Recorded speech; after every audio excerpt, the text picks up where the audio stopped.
Hello and welcome everybody out there in YouTube and D&D land. I hope you're all having a fantastic day today. Before we jump in the action, don't forget to like, comment, and subscribe. All of those things help us out tremendously. If you're interested in supporting our community a little bit further, consider becoming a member here in our YouTube channel. Memberships start at just $2 a month and you gain access to some really cool emotes. Lastly, if you are interested in playing in any of our games, we do have open slots available. Tuesday early, Tuesday evening, Saturday early, and apparently Saturday evening game, which is an off-stream one that they're also in Exandria, but nobody really knows what they're doing other than the write-up that Otis does every week and posts inside of our channels. So if you're interested in any of these, be sure to reach out to me and let me know. Go ahead and give us that recap, Miriam. Last time on Daddy's Issues, after surviving the ordeal that was the Volstrucker eyes, the party decided to collect their belongings and finally take a look at this ancient artifact that they were so keen on finding. Didn't take long for them to figure out this thing's fucking powerful. So powerful, in fact, that there's a celestial inside it just sleeping there. Or awake. Hard to tell when you're dealing with this kind of thing.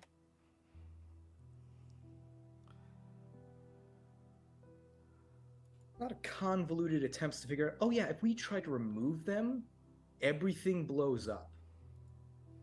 In a very big area. And unbeknownst to the party, their intensive investigation woke up the Celestial. And then a nice beam of light came into the room, right onto the fountain. And then all of a sudden, the Celestial just popped out of it, as apparently their god has decided to take their place. So now we have a god on Amnuk in the middle of the most dangerous coast in the world at the moment. And then they had a nice little nap in the Temple of Pelor. Bernie returned his armor, and they carved up a worm. I think that's the major plot points there. Yep. So, you all are sitting there at this lost temple. You're done making the augment.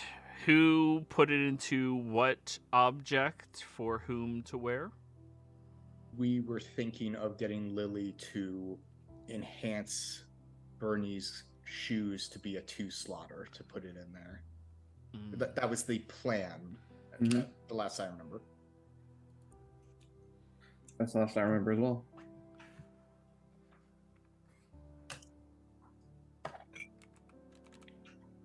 Which that's going to take at least a day, I think, even with all her bullshit. 2-slot object takes 1 month. She gets half time, so 2 weeks. Doesn't she also have that other half-time thing? So 1 week. Okay, so yeah, that's going to be... So Bernie would have to be unattuned to those boots for 1 whole week. While she wears all them. 7 days or a business week? 7 days. Full cycle, yeah.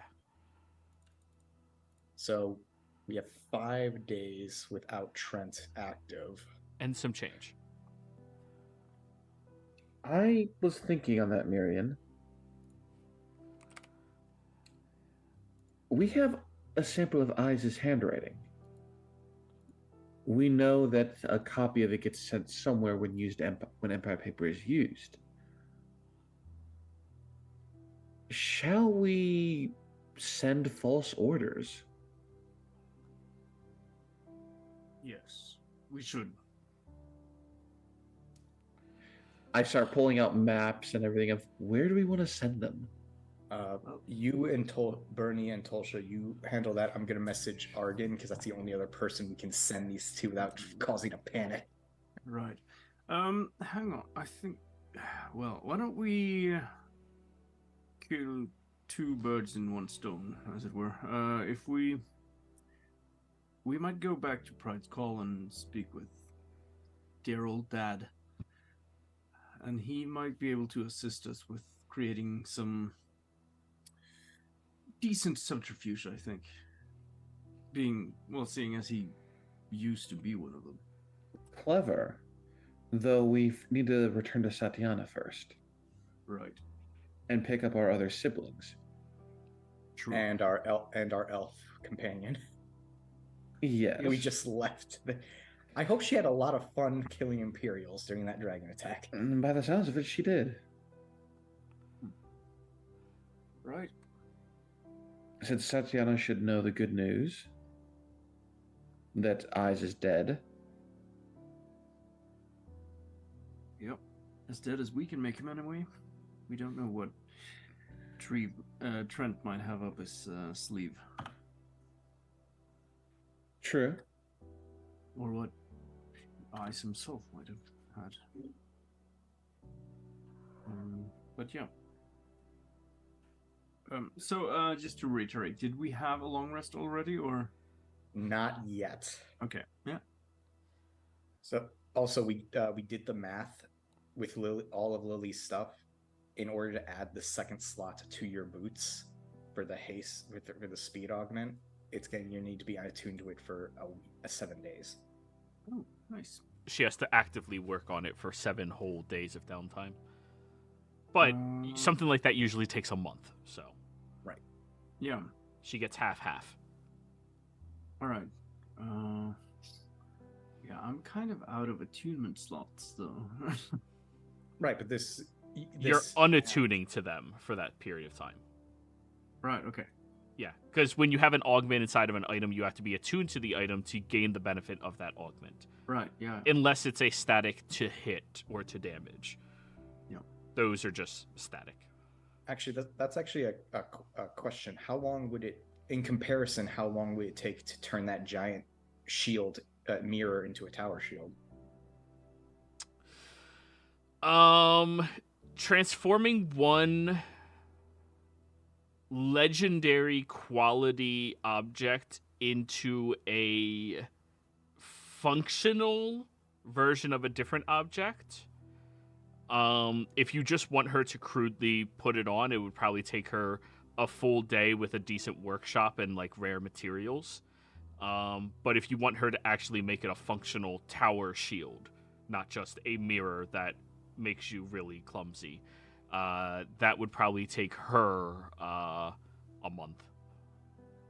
It's a legendary object, and you're transforming it into a different object. If we just did the day version, he doesn't get a +2, but he gets the effect of the item. Oh, he would have no benefits of a shield whatsoever, except he can use a full action to grant himself full cover. And use the lament ability of it. Well, yeah, of course, but that would still require, more. Sorry, action I'm economy. just confirming the information. Yeah, it would also be you're lugging around a giant shield strapped to your arm everywhere you go. Like, she can do it, and it'll function as all right, you just rotate it like this, place it down like that, and that's your whole ass action, getting it in position. And aside from that, it would not grant you any benefit to AC. No. Right. What do you think, Bernie? Do you think the week of no fire boots is a better use this time? Well, it's this is very low on our priorities. Right, I'm just trying to, because we don't know when ice is getting here. So. I mean, if they're not here, you tell them what to do. So that's Right. Yeah. Right. That's why I'm bringing it up. Because I'm good with the boots I have now.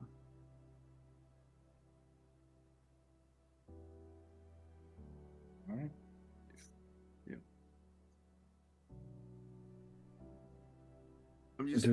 I'm just saying we should get enough out of this time that we have now that Trent is recuperating, as it were. Speaking of, I should probably send a message to our dear old dad of Trent's down for 5.5 days, and we need to send fake communications to scatter other Volshuckers.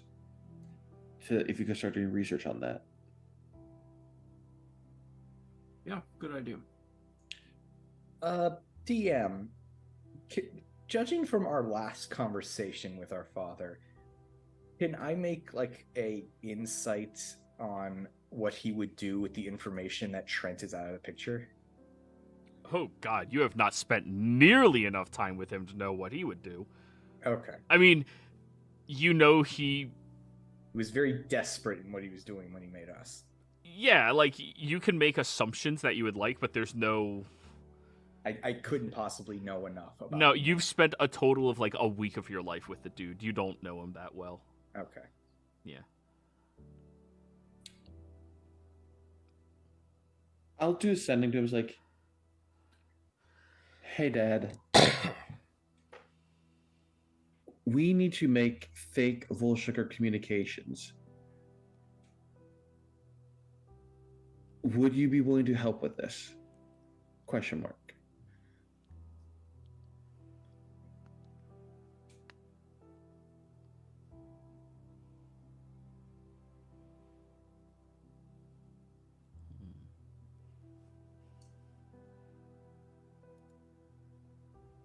And then a second sending of these need to act as if they were real orders.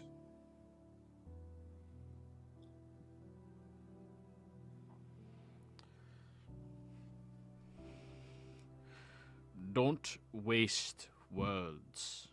Be direct. Don't express feeling or desperation.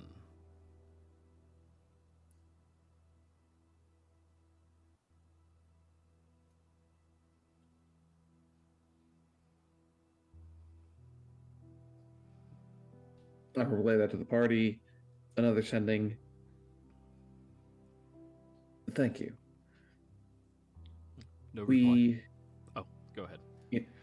We just eliminated eyes. Have sample of his handwriting. Any known Volshuckers to target? Question mark? And ask him for any suggestions on. Or suggestions.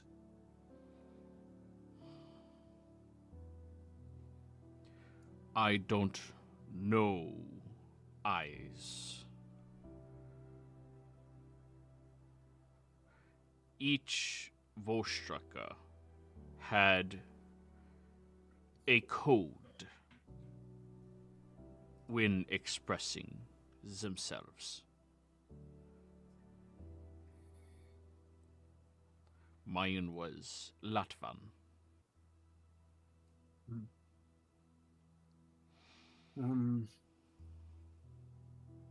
Also, maybe, can you ask him if they had, at least while he was in the organization, if they had any sort of orders or alerts that would call all the Volstruckers to gather in one place? I'll ask about an ascending and also say Eyes was Trent's number one. And his son. Oh, that's gonna fuck him up. Bring Zabati to me. There's no... Did you ask what Bernie asked you to ask? Yes, I did ask that as well. Okay. There's no orders anyone could give of that caliber aside from Trent. He had a safety in place, automated.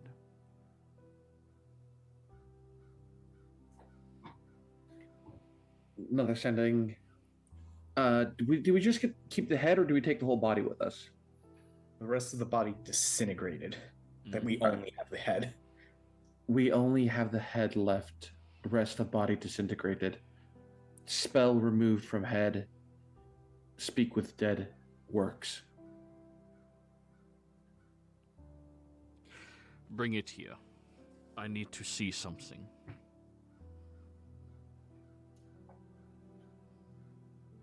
All right. Have Miriam watch it carefully. It's funny you bring that up. I was actually going to ask if I can make a medicine or arcana check, because by all accounts, this person shouldn't exist. Mm-hmm. I will allow you to do so with disadvantage. Your book does not help you since their physiology is not inside of this book. So they are technically not a humanoid. Mm-hmm. Oh boy, okay. I will use Lore Keeper to make that just a straight roll. Go for it. Medicine Arcana, which one are you doing? I'm going to do Medicine because I'm actually better with that than Arcana somehow. Okay. Guidance? Always. How the hell am I better with Medicine? Tolsher, your whole job is to poke him on the shoulder and give him guidance. That is all you fucking do. Every cleric. Just. Oh, since it's not right here. Do you have a magic item that makes you better at it? Do you have expertise in it for some reason? I don't Scalpels? My scalpels give me a plus.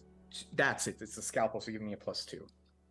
Which would apply because you're not just looking at the thing, you're dissecting the head.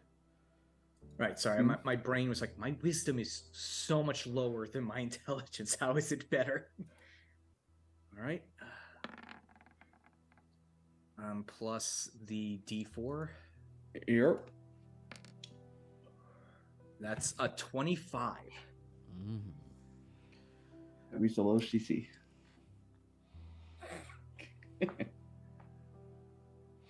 DC is 26. No, 25 gets you some information. So, the physiology on the exterior resembled that of Aasimar, but it's something different than Aasimar. By all accounts, it's like the toughness, the exterior is Aasimar in nature, because Aasimars are naturally tougher creatures than, well, at least comparison from the base, which is humanoid. Humans.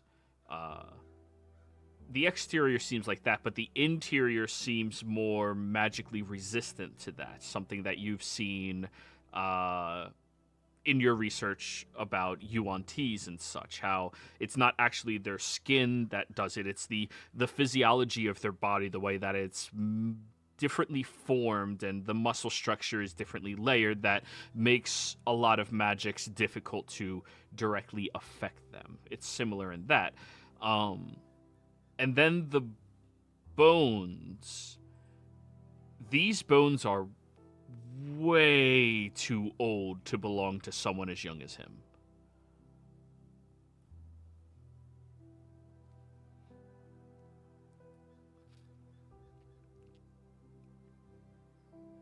Since I am a necromancer, is it like the bones were like acting as a base to hold it together, or was it acting as the catalyst for this whatever resurrected him? That would be your Arcana check at disadvantage.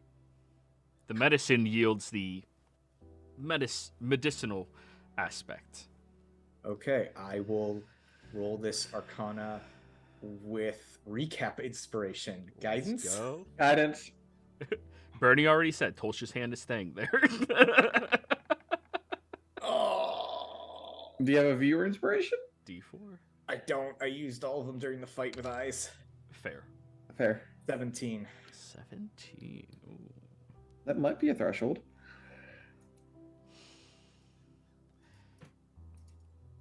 These bones, as old as they are, and this is you taking like a fragment of the skull out from the head to look at it. The exterior is very old skull, but it seems strengthened, invigorated, and held together.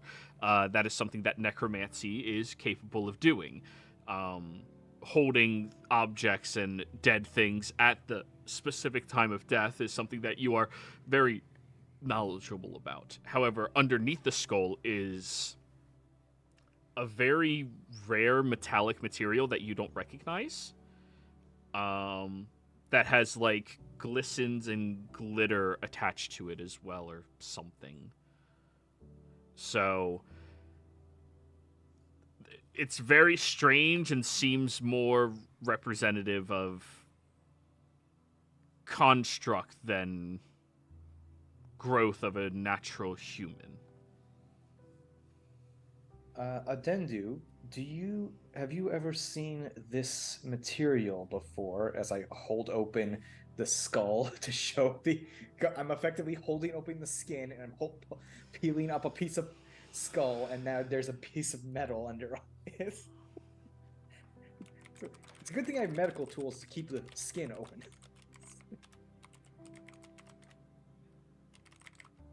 Because it's not residuum, it's not like mithril or anything. So I don't know what it is. Roll for such. Are you proficient in any blacksmithing, anything related to metals? Wait a minute. No. That looks like metal. Well, then why aren't you asking her? Also, Because thank you, she's Otis. ancient, and I figured it's just some super rare metal that they might have seen. Thank you, Otis. 4 inspirations to Mirian from Otis. Damn. Are you serious, Otis? Yeah. I asked if he wanted to break them up. He's like, no, just the wizard. All right. Figure you need it. Thank That's you, fair. Otis. So yeah, you can ask Lily if you want, since she is proficient in blacksmiths. And have her roll a smith's check utilizing intelligence. Let's check utilizing intelligence.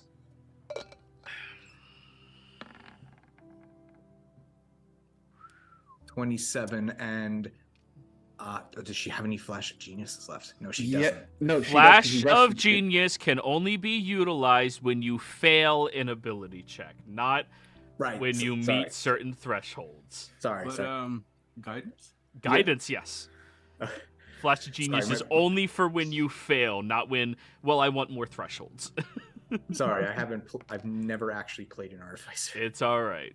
He 29. asks the same thing for her all the time. 29's good. Okay, that's a little bit more.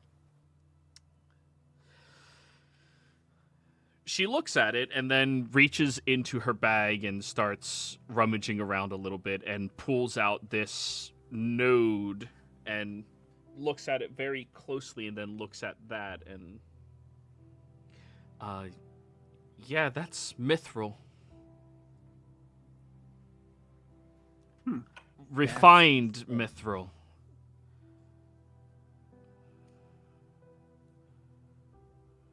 With that earlier medicine check, am I at the point where the brain should be in the skull? Oh yeah, the brain should be right behind the skull. Like, sorry, it's like we went through the skin, we went through the skull, then we found mithril. So you found the skull. The exterior of the skull is incredibly old. The interior of the skull, which you are looking at, has a coating of mithril across it. Okay. So is it a massive lump of mithril in there, or is it just another layer, as it were? An added protection. Sorry. Yeah. You mean, is it like gold plated? I mean, mithril plated on the inside, like a thin gold Yes, leaf. that is what it is. That's what it looks like. It looks to be a plating. And Lily, with her knowledge of metals and things, mithril is one of the best magical catalysts there are.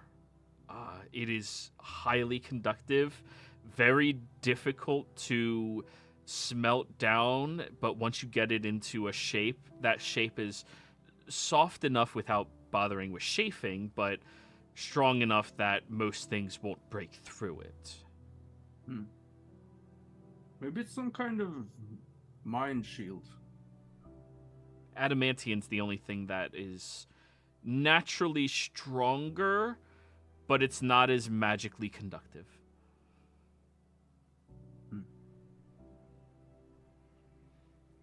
This is insane for multiple reasons. I don't even think I can speculate why this would be here other than to potentially hold the consciousness. Or if you wanted to keep soup warm, beverages. You know, I'm gonna, on a whim, I'm gonna cast. Where is it? Legend lore on the skull. No, where is the?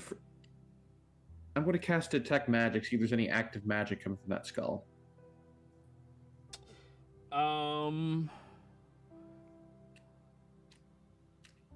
Yes, there is. What school? Necromancy and then abjuration. There's still some kind of necromantic and abjuration magic coming from that skull. Can I tell where in the skull they're coming from? The skull. The skull itself. Can you try to identify it or something? Yeah, can I attempt to identify the mithril of in the skull, I guess, itself? If you want to cast identify, are you touching the skull or the mithril? I am touching the mithril. Okay. I need you to give me an intelligence saving throw. Oh boy. Intelligence saving throw. You should be good at those. I mean, you get You a have plus a five. Oh yeah, Yeah. plus Yeah. intelligence saving throw. You should be Plus 5. very good at these. That's a +5. That's 31. 32. 32. Sorry. We love 32. So, you begin identifying it, and then you feel this little bit of static that comes off of the skull and into your fingers and causes you to recoil very quickly as you felt something like it wove through every inch of your brain and got ready to crush it.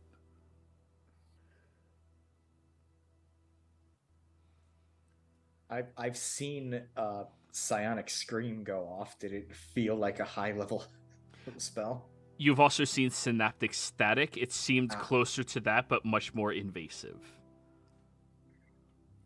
So more like a contingency put on the item itself. A protection around it.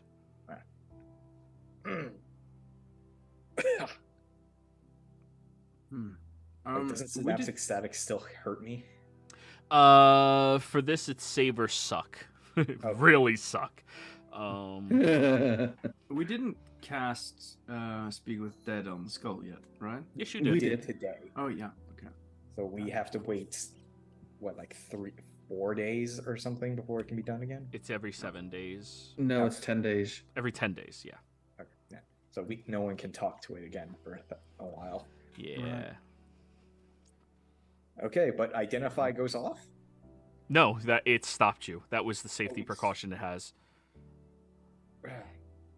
Attempt a second time? Maybe it's done? Her detect magic is still up. Did that get rid of one of the... No. The mithril shielded. Would dispel magic maybe dispel that effect? Actually, no. Bernie, your holiness. Well, I don't mean to impose, but if that's the title you want to call me, She means your divine bullshit.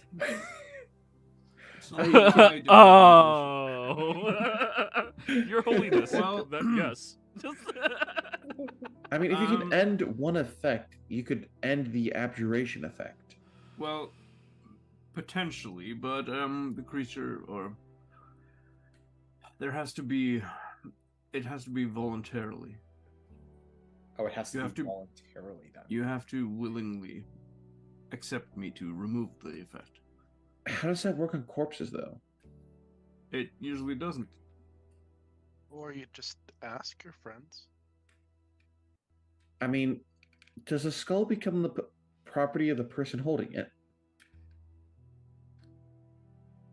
If that's the case, would Miri just have to say yes? I think I'm probably the only person that can just answer that. I don't think that works. How about we go back to New Haxon, speak with Satyana. Maybe she's able to help us somehow. Maybe she has some people who are more adept at finding out this kind of stuff. I mean, they live out here finding old relics all the time, probably. There must be someone who's an expert in identifying what they do.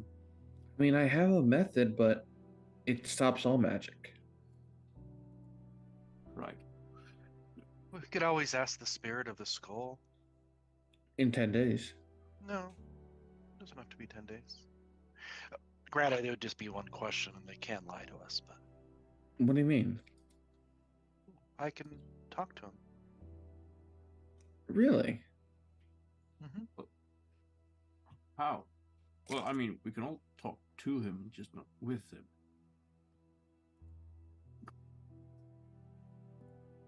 If Well- you want to go away, Valencio, I'd say go for it. It just depends on what you want to ask. But sure. I mean, yeah. It's up to you. I mean, I like stories, so I would use it for a bedtime story. But Oh. We should ask him the name of every active Volstructor.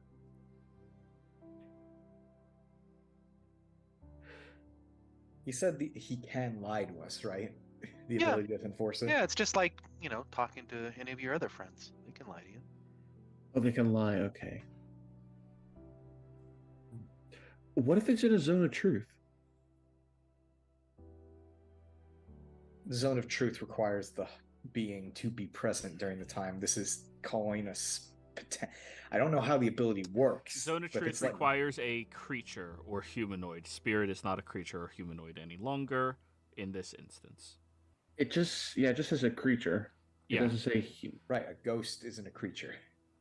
Well, it's not a ghost, it's a spirit. Yeah, friends.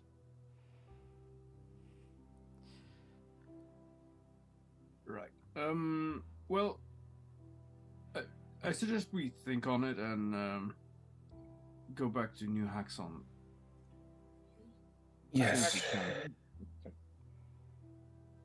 Just Miriam, you would have to wait until tomorrow before teleporting us, or To use the spell, yes, but I have an idea. Tolsha, can I borrow the reality orb for a moment? Sure. what are you planning to do? I'm thinking, since this orb can meld the planes together, maybe we can repurpose it to open a short-term door on the same plane. Folding the plane, as it were. Yeah, I'm no wizard, Joey's but face. I'm just thinking it might not be very wise to start tinkering with an old artifact that we don't really know that much about. I'm afraid, Bernie, that's the only way to find any information about these artifacts, and the Empire has us 2-1 and a lot longer researching them. And I have plane shift prepared, and I can use it today if need be, as well as word of recall. Well, can't we just use the ship? Actually, that's a good question, Joey. Can we go to the other map so we can just measure 42 miles? Which map? Do you want the coastline, the world map? Sure. Blight Shore? Yes. Just want to measure where we are versus the New Haxon. Yeah, we get maybe halfway. No, Remember, you guys we are can only closer. You travel guys are closer. 42 You guys are miles a closer. night. That location on this map was the location of the fountain. You guys are currently at the temple, which is about the halfway point. Okay, so we could if we take the boat, we go 42 miles in a night, so we'd have about 20 miles left to get to New Haxon in the morning. doable. What time of day is it right now? You guys got a pretty early night last night, and then came out here. Went through Early the to ruins, mid-afternoon. So if we walk 10 miles today, we can get there at night. 10, 20 20 miles. miles tonight. Remember, it's only 42 miles for the Yeah. long I mean, That was we could go for a 20-mile jog, can't we? Come on. I don't know about you, but what about his horse? That's just been sitting here at the temple. Well, the horse helps. You could take turns on the horse. I mean, if you guys want to make a 20-mile jog, I'm not against it. We would definitely get to New Haxon within the night, or by dawn. Yeah, then we rest on the ship and we have a full day ahead of us in New Haxon. true. Oh, actually, Joey, since I don't get this spell slot until I take a long rest, can I make my stuff tonight while we're on the ship? Make your what? My whites. I can only cast that spell. Oh, yeah. And, well, I mean, you can only cast it at night, so you'd have to cast it before daybreak. Right, I'm asking if you would allow me to get that spell from the next day over, because otherwise I have to long rest. Oh, and- no, you have to start sleeping now. If you want to do that I- during the night. You'd have to get your rest in before daybreak. And Right. then you can do the spell. No, it's all be last watch. Yeah. On the ship. I could always carry you. Honey, I am 7 feet tall and over 200 pounds. You ain't carrying this all for 20 miles. You're a bugbear. You're way more than 200 pounds. I haven't updated with the range of that. Sorry. How long? What's the default range on bugbears? Maybe if we shave you and get rid of all the fur, it'll take off a few pounds. I mean, I do need that hair for another spell later, but I would prefer to trim that naturally. I start looking for my daggers. It wasn't a serious suggestion. Investigation.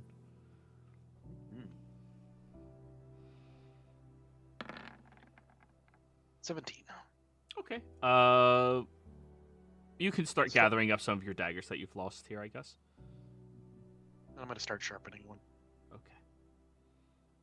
You're just gonna start trimming my hair? I'm going to need about...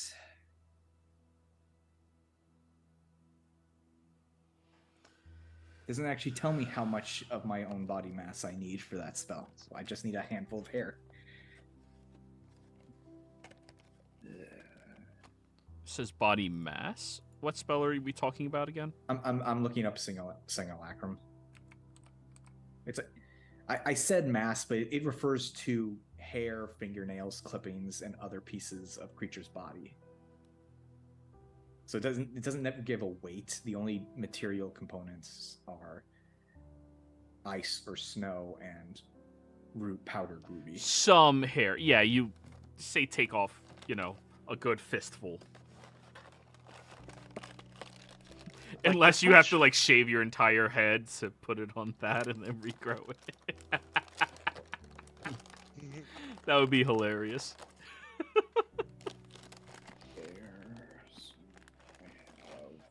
And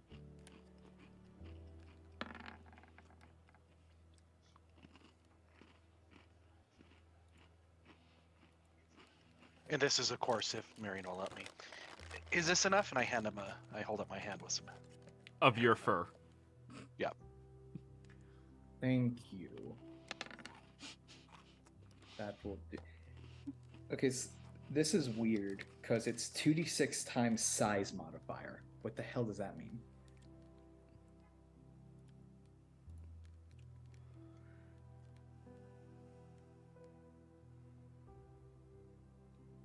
What?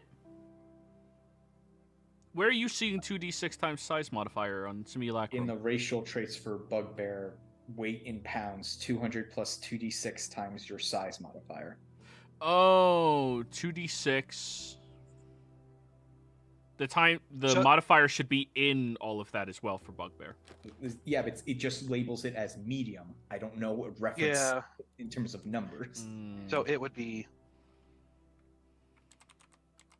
Sorry, the Eberron book doesn't actually give me all the statistics you need.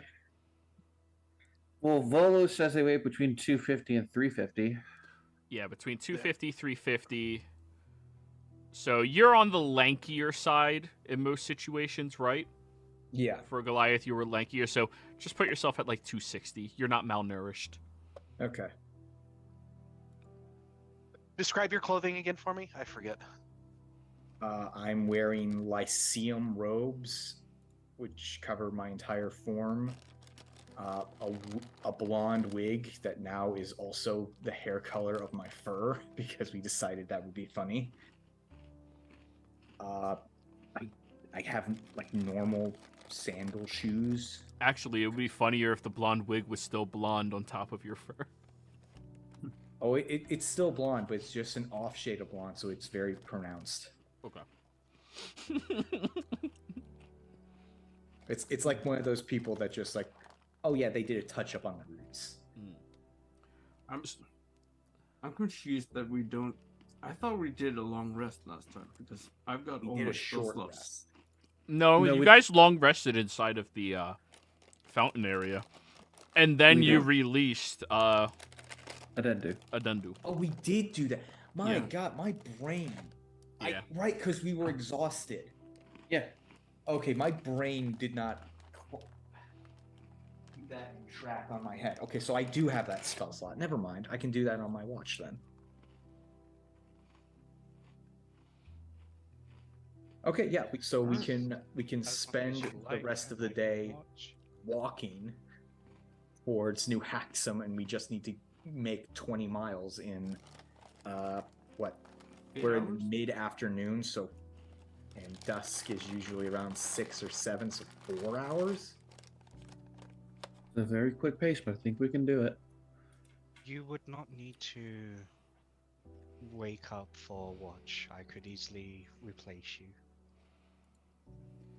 I'm sorry, could you repeat that? I could not hear you at all. Sorry. I said you wouldn't have to wake up for the watch. I could replace you. Oh, okay. Well, I need to be up to get us some extra hands on deck, as it were. Oh, by the way, I'm taking these 2 long swords that I pull out of the bag of holding. All right. All right. So we start heading out, hoping to make about 20 miles or so, and then we do the ship for the rest of the night. Yeah. Let me know. I need about 10 minutes before we go, if that's okay. Right, yeah. Right. I will be right back. And I'm going to walk, I don't know, 20, 30 feet away, and 10 minutes later come back with what looks similar to Elmer. I'll whisper you, Joey. Okay. Oh, I just had a thought. That's dangerous. I still have polymorph. Hey guys, you want to just rest on the back of a T-Rex while he runs 50 feet around for an hour? I have 3 casts of that today. I mean, sure. I don't know how that's gonna work, but I think 50 feet per round for 3 hours. I think that gets us to 20 miles. I don't remember how this works anymore.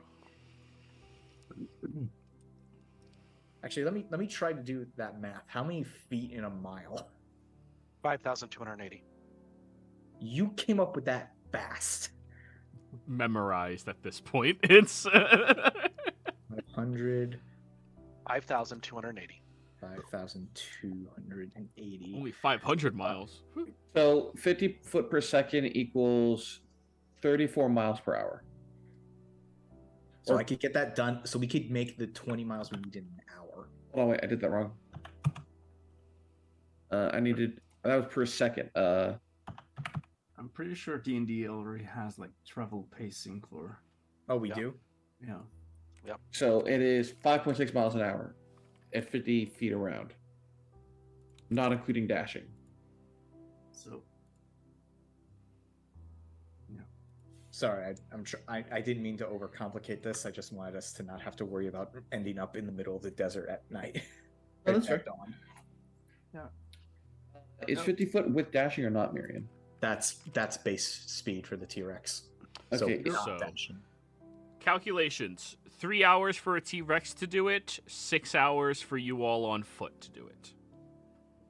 And I can go. I have 3 casts of polymorph. That's 3 hours of T-Rex. And on Wouldn't Elmer. another creature be good? What were you saying, Asa? Yeah, just on Elmer, I can do 10 miles in an hour or 13 miles at a fast pace on Elmer.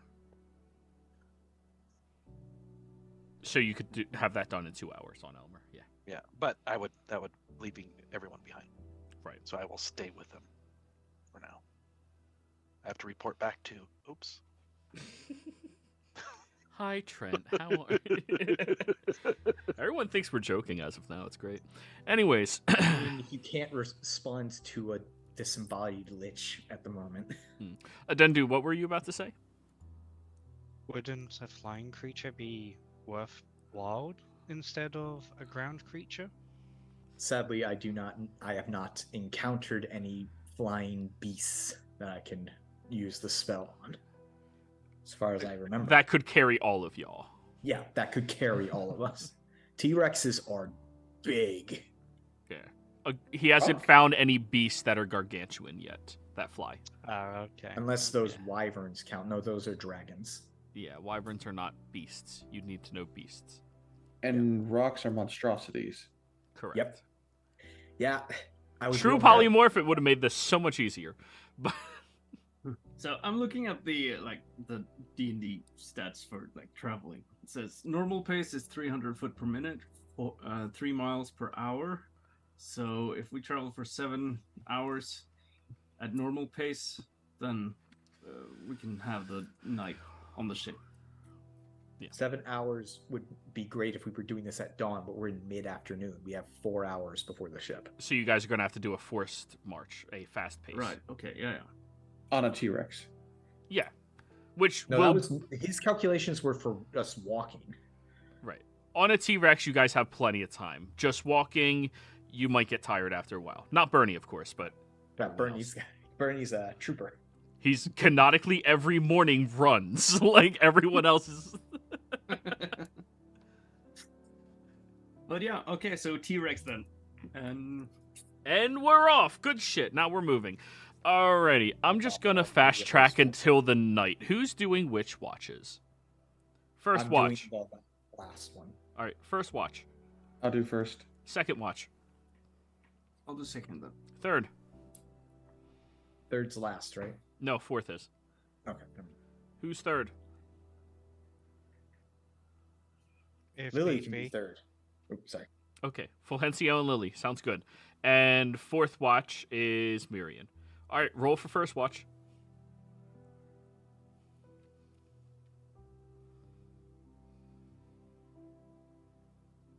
Yeah. There it is. We What love else would I do? 22. 2nd watch, roll. 3rd. Mirian, you have to roll for Lily. Right, her sheet was just pulling up. God, we love 22. Well, it's a good thing Ice isn't here. And then 4th.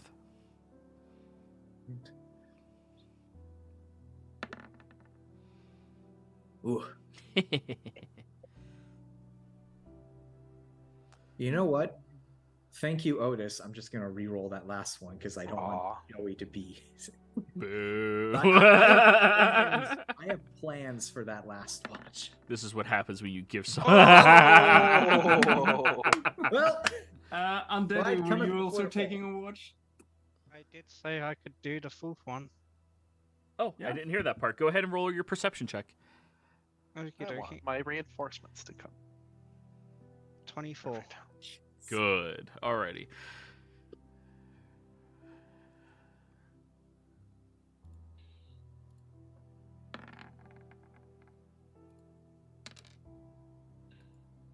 Okay, perfect. Bernie. After your watch, you pass the torch, metaphorically, over to Lily and Fulgencio to stay up. Yep. When you go down below deck to settle in, you notice these specters floating around the ship. Mm-hmm. Now, this is a ghost ship. It does come with specters, naturally.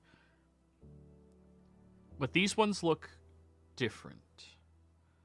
They're shrouded in darker shadows and shades.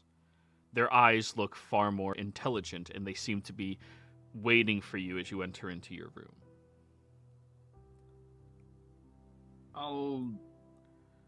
This is something new. I'll take a step back and... One of them raises what you can assume is a hand. Mm-hmm. Hello? Ich will dir tun. Do you speak Abyssal? No, I speak Infernal. Another one will begin speaking Infernal. You are the one watching, are you not? That depends. What do you mean? One watching. You've seen others. More than others have seen. Oh, yes, I suppose I've seen a few things that others did not. They all Who are start you? murmuring towards each other, and one of them raises and kind of like tilts what you can assume is its head, but it's still shrouded in shadows. We are the unseen. We do not like the idea that one can see all. Well, I can't see everything, but it seems there are some entities that are revealed to me. Do I have cause for concern in regards to you? Or should I have? We are not enemies to your world or your plane. We simply had to see you for ourselves. Whispers moving around the cosmos of one who can peer. What gives you this ability? A powerful deal from a powerful devil? No. A deal from a demon? No. No deal. I'm not sure I have reason to tell you.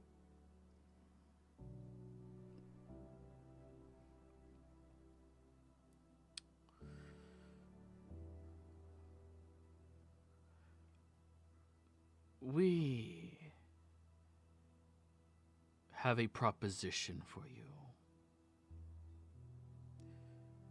You do not take your eyes over to our world. You do not interfere with us being unseen.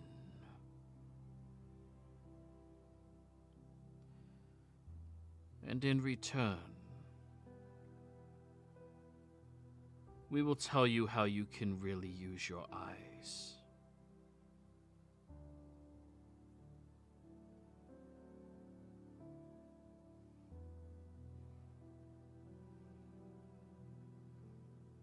Hmm.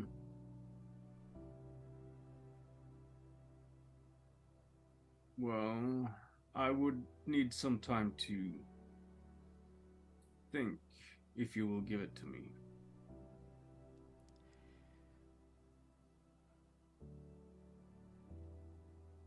We are only able to be here during the evenings when you are higher, closer to the veil as it weakens. We do not like coming to your world. It smells putrid.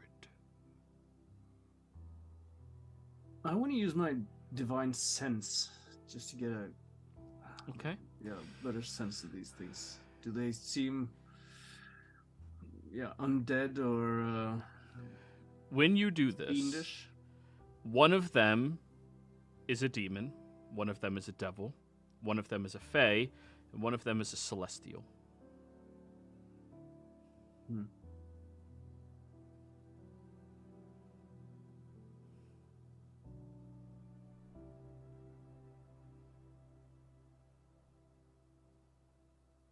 Well, I will ponder your proposition, and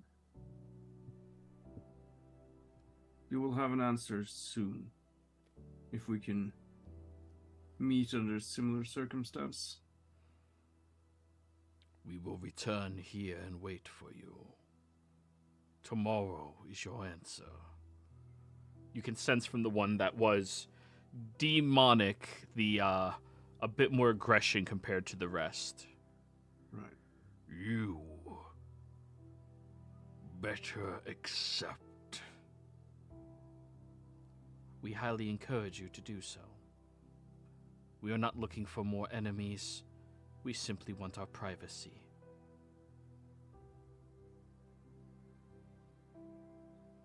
Fair enough, and noted. Then I will see you tomorrow night. The four entities drift away.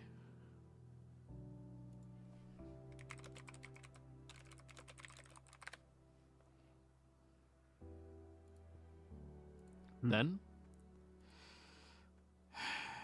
as you lay down in your hammock on the ship, getting to look out your port window up at the sky, you can see this beautiful night sky that you've been peering out here, and the stars that are sharper, more defined than they usually seem.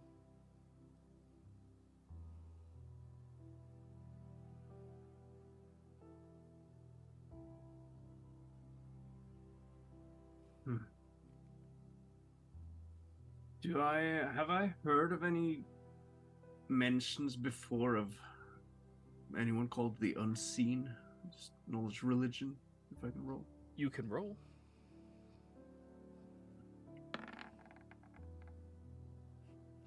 16. Unheard of to you.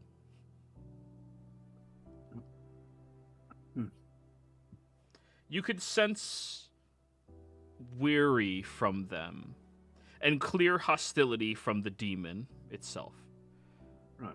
But you couldn't sense a innate hostility from all of them. It was a weariness.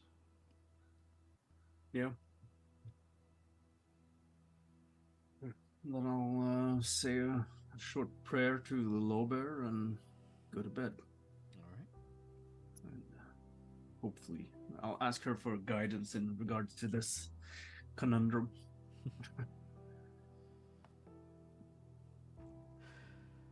Well, morning comes around, everybody.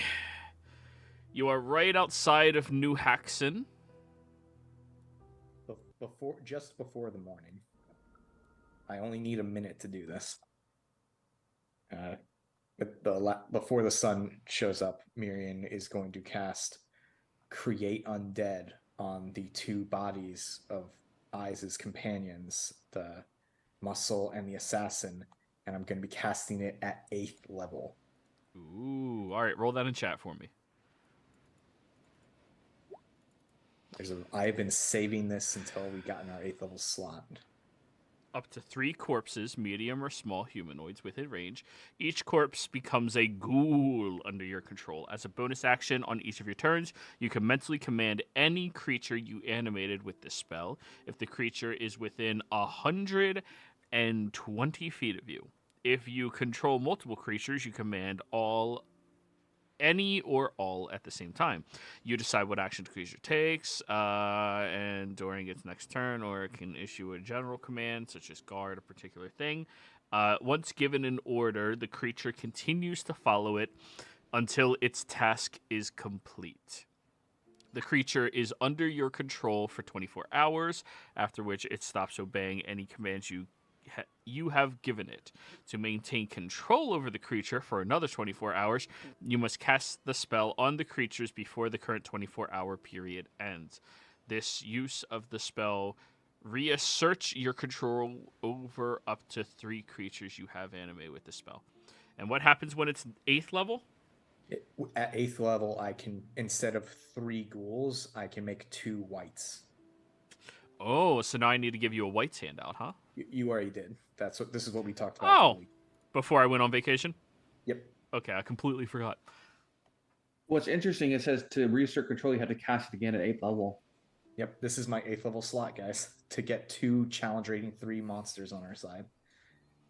Hey, rights are really They utilitarian. really are strong, especially if I start killing things with them. Yeah, they multiply. So, Need to buy studded leather. you all fly down to New Haxon, looking at the glorious city that once stood here and now is, well, burnt down on many aspects of it.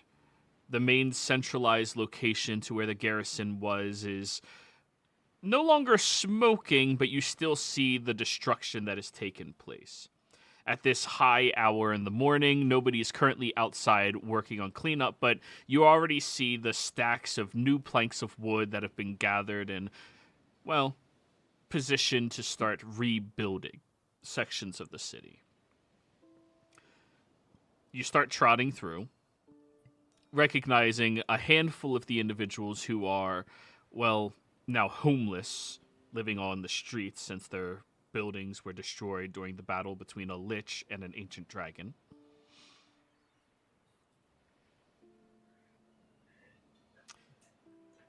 And as you are wandering,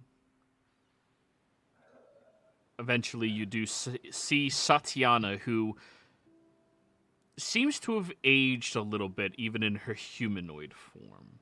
There's now a streak of gray through the left side of her very round hair that she has. Or, sorry, very poofy hair she has.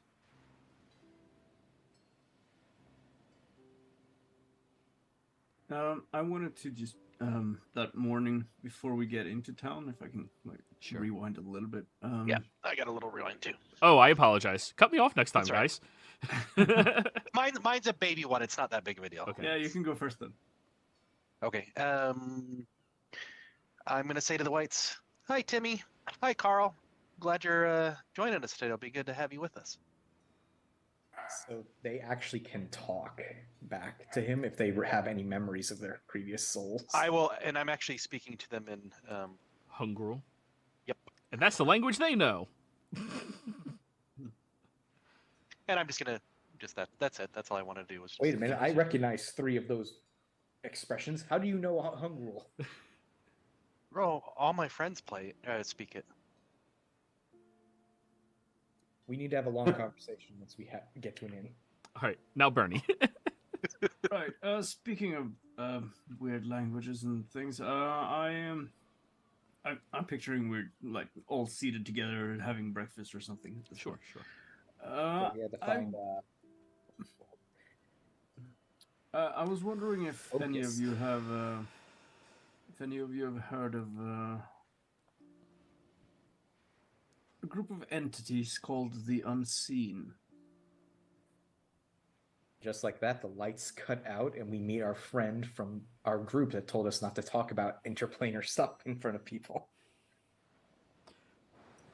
That's fine. Well, I'm looking at a celestial and our new friend Fulgencio, who obviously also has some magical insights. So, Adendu, if you would like to roll a history check, you may. Okay, sure. She's the only one that has a shot, right? Yeah. A 15. The formality of a title such as that, at least from the time that you come from, would have been very prestigious, either in the form of a warning or of the form of notability. But you don't know the particular group.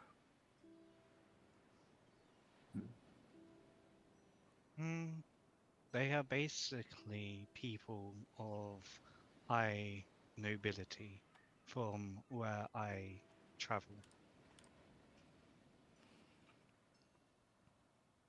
I see. Why do you ask?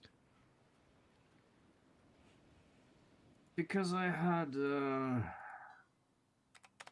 an encounter with them last night before I went to bed after my watch. Ooh, were you playing games? No. Well, they may have. I don't really know. There was a Fae there, so. But yeah, they approached me, and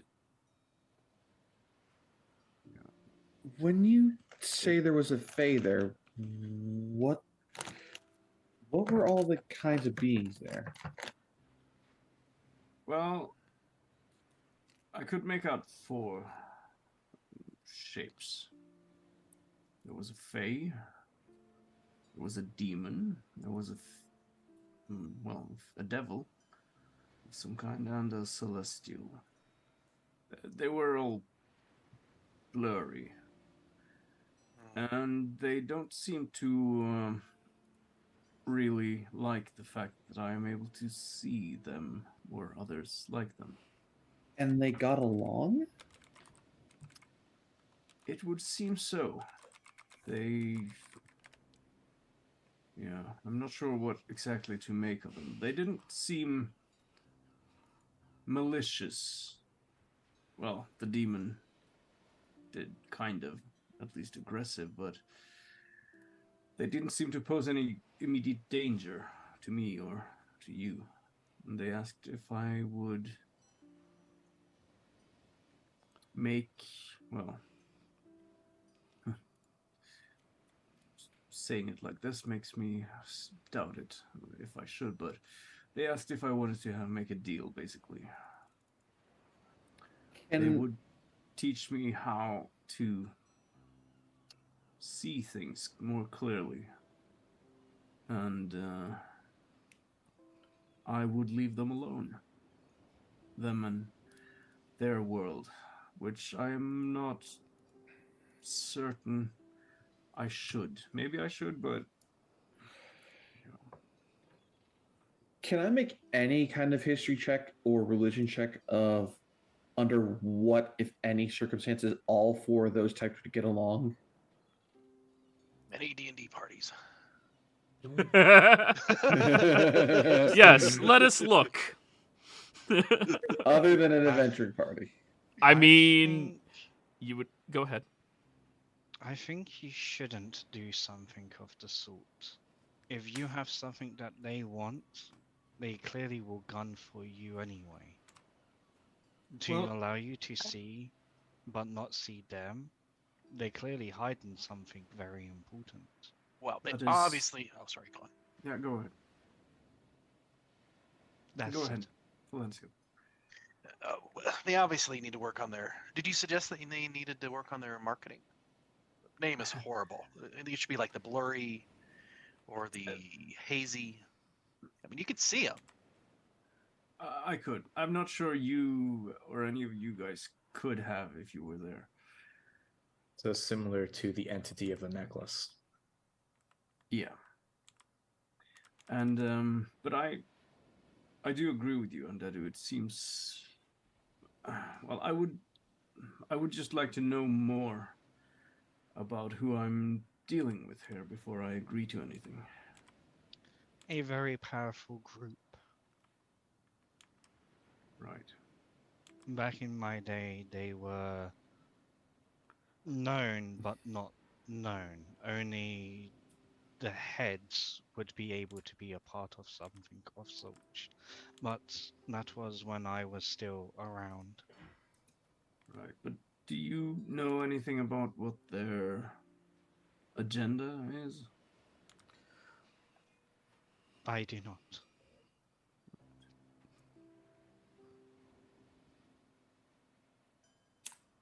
Bernie, Yeah. I think it might be best if we reach out to our friends from the collective.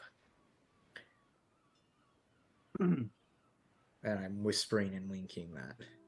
Right. Did I see the wink? I am not a good performer.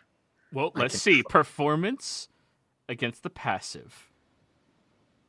I have a -2. What's his passive? You I fail. cannot beat his passive. I cannot beat his passive even if with a natural 20. Perfect. Marion, you got a little twitch there in your eye. You should get it fixed. Yeah. He's probably just still getting used to his new bugbear form. But different positions just start shooting out. yeah, no, I just wanted to ask you guys in case you knew anything. I did agree that I would give them an answer next night or in one day. So, yeah. Just if you happen to come across any ancient books about the unseen passing by some book stand on the market, just let me know, will you? That would have been a very fortunate circumstance.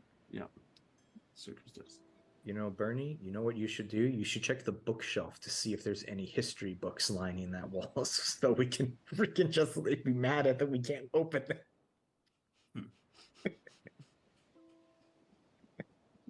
One that says a book about the unseen. You're like, It's damn it! just eye twitching. I imagine Marion secretly spends hours every day just staring at it. Oh yeah, I've been writing down every spine I can read. Just- Everyone you couldn't read just has Tulsa to read it. But anyway, I suppose we should get back to New Haxon then. Yes. Alrighty. Boop, boop, boop. All right, and on this point, I think we'll take our break, and when we get back, Satyana will be joining with you all. We'll be right back. All right.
We're back. Alrighty, you guys.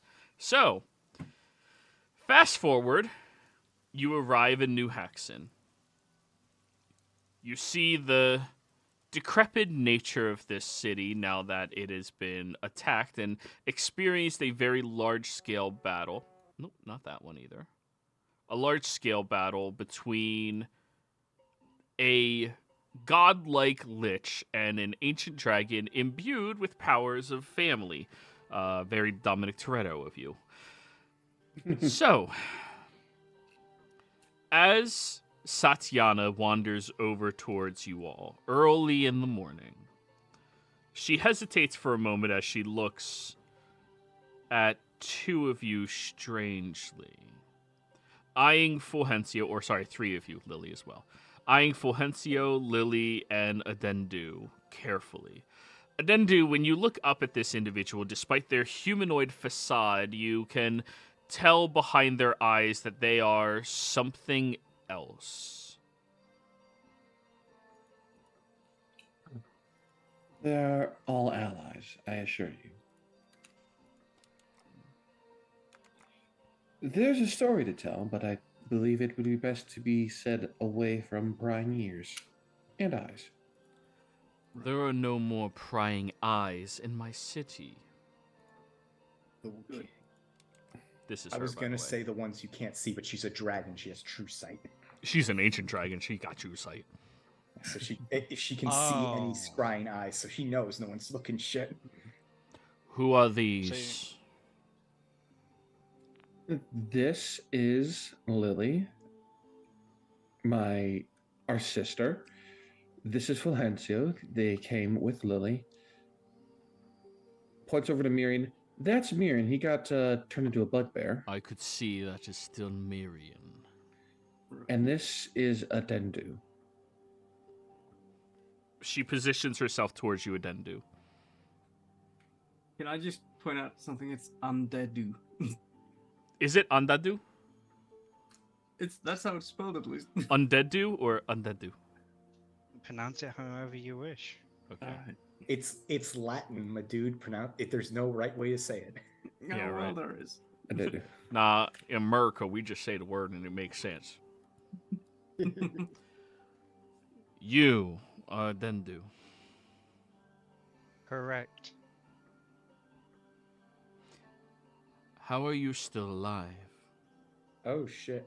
You know of her. I've read through all of the notes and records kept by my mother many times. Who is your mother? Virvold Vorvexis. And then you may roll a history check on that one.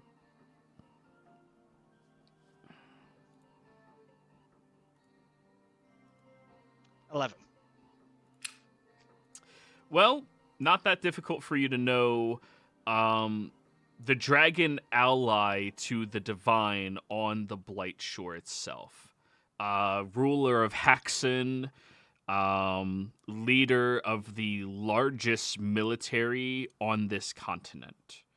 Copper Dragon. Are they still about? She was murdered. You have my sympathies then. Appreciated. How are you doing? Far better than I was yesterday. Or more appropriately, a few days ago. Oh, that is fantastic to hear then. Knowing that you are getting better and recuperating, it would be a shame to lose another one of your kind. She nods, in agreement. We saw the fight. It was a marvel to behold.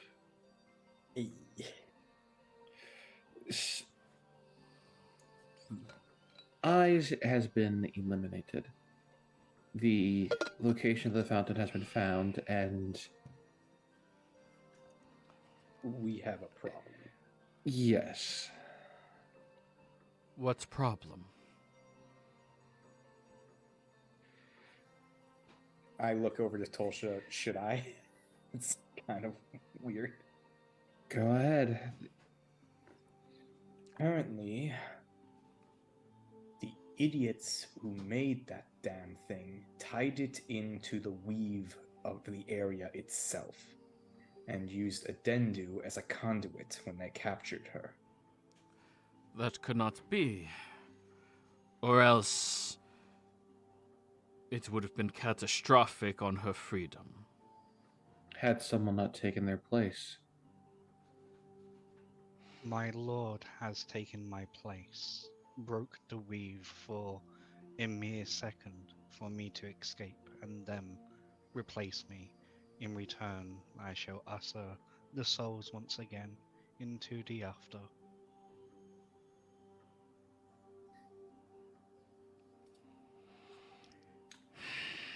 So, as of this moment, Hemist is trapped within that fountain. That seems like a tomorrow's problem. You It have also my explains- sympathies as well. There's a small nod. Also explains why the Blight Shore is home to wild magic going up to the 8th tier. Based off calculations, should the fountain ever be removed improperly, at least the magic, it'll devastate several hundred miles worth of terrain. Well, I believe I'm going to bury that location then. Small mountain should do. May I? I mean, I'm no expert on the arcane, but could it be possible to, if it were to somehow slowly drain out the magic contained within instead of all in one go? Absolutely. It is possible to do that. It would just also be slowly draining the essence of the entity inside of it as well. But if he is, You're trying to drain the ocean by running a river, Bernie. The only thing I can think of is if we could somehow transport that fountain to the astral sea, free Hemist, and then remove ourselves from the astral sea before it explodes. Question to DM, based on what we already did, is the magic knotted in the land itself or just the artifact? The artifact itself, which is that bottom floor of that temple. So the entire... Not the entire, but like the platform the fountain is on, the fountain itself, all of that. Not like all of it, but it's still a good, I think that was like 25, 30 feet by 30 feet area. Pretty big chunk. There might be ways to end it without burying the whole thing, but considering the only other person who knew where that location is dead, that We location also should be see- safe. No, yes, we also did seal the location.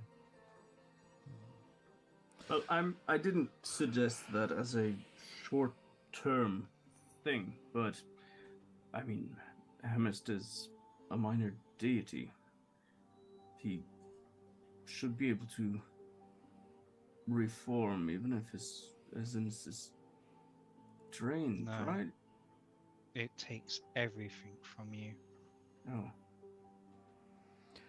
Whatever is, or whoever is inside of something, as it was described by Miriam, it would deconstruct it. Think like a piece of wood in fire would be turned to ash, so would a person's arm or hand over time. I see.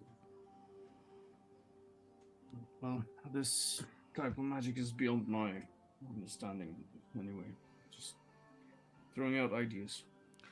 I believe it is a tomorrow problem, not today. Because today, we need to be more focused on the movements of the Empire. Yes. Speaking of that, we had a plan of using forged documents, using the handwriting of eyes to send Volstruckers either into traps or off into dead ends.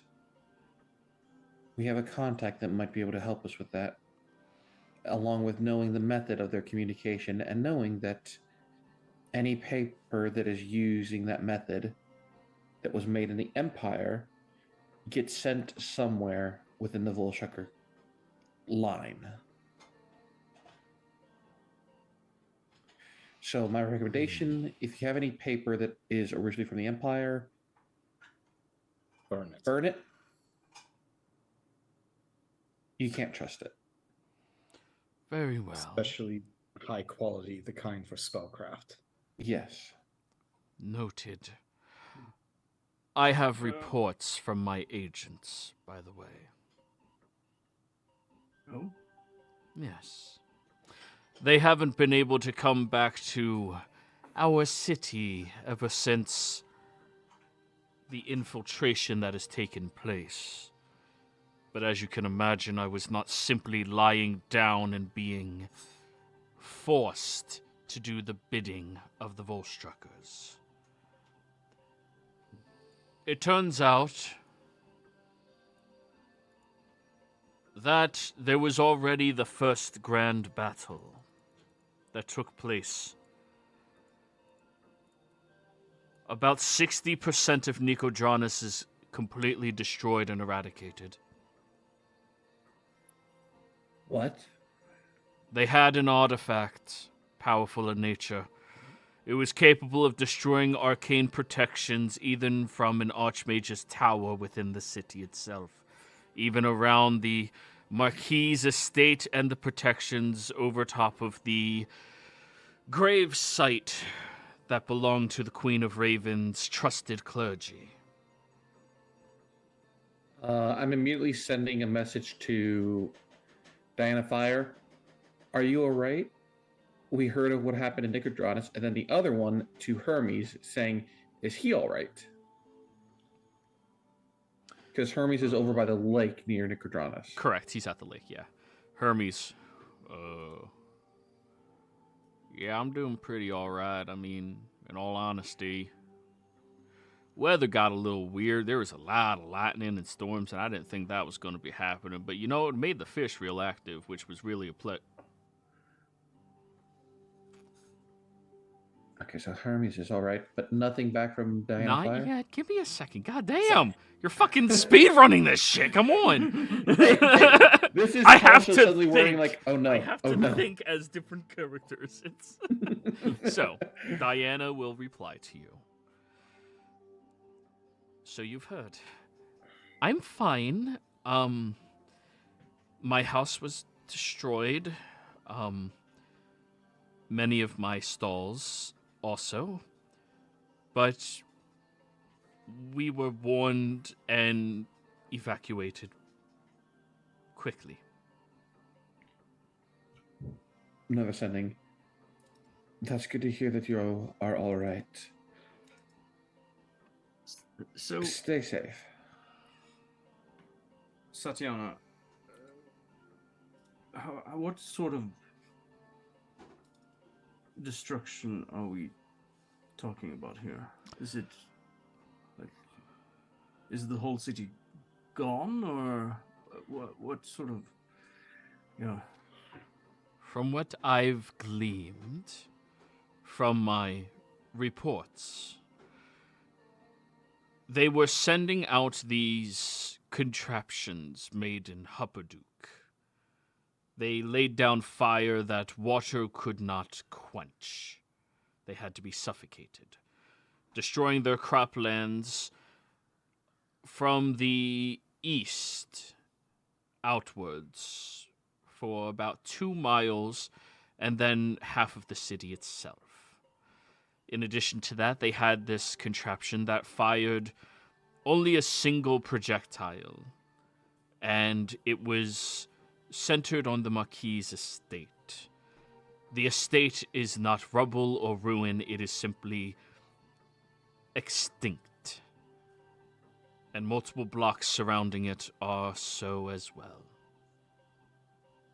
As in, gone?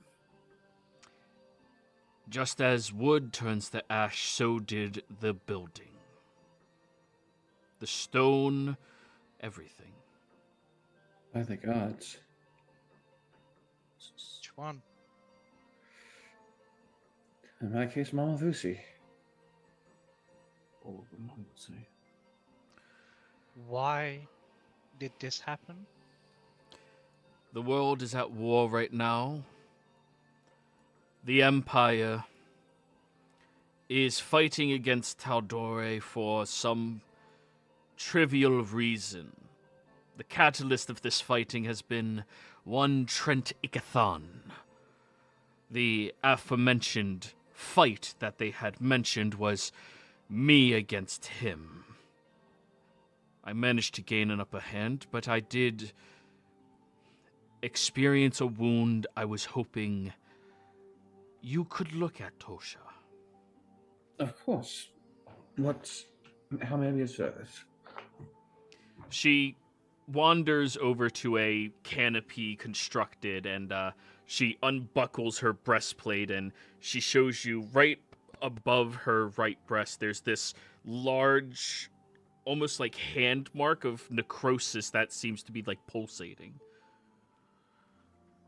It has not gone away with any of my potions, potuses, or mages, and I haven't been able to heal myself since experiencing this. Miriam, come here as well. This looks like one of the things you can do as well.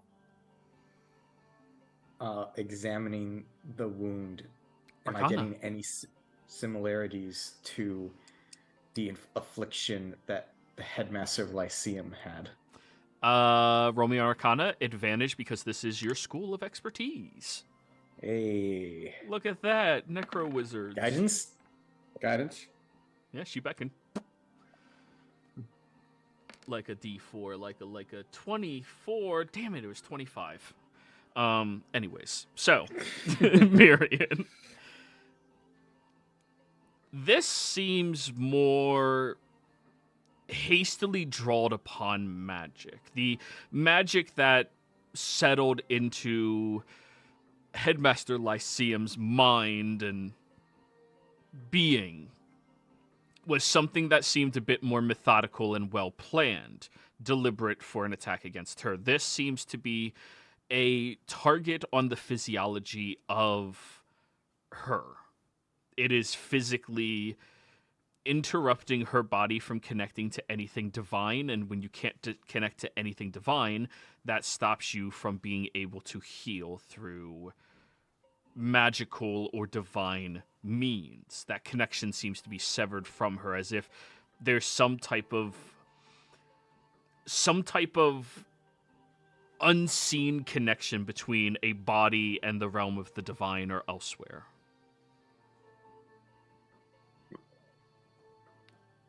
Would that bring flashbacks to the trap in Draconia? Be more specific. The seal on the vault. The seal in the vault that killed Lily. No. That was... There's similarities to this, but this seems to be something that was hastily produced and far too powerful to be hastily produced, which gives you an idea of the power that Trent wields. However, Miriam, if she cannot connect to the divine to heal, that means there's one other option for healing. That would be the transference of life.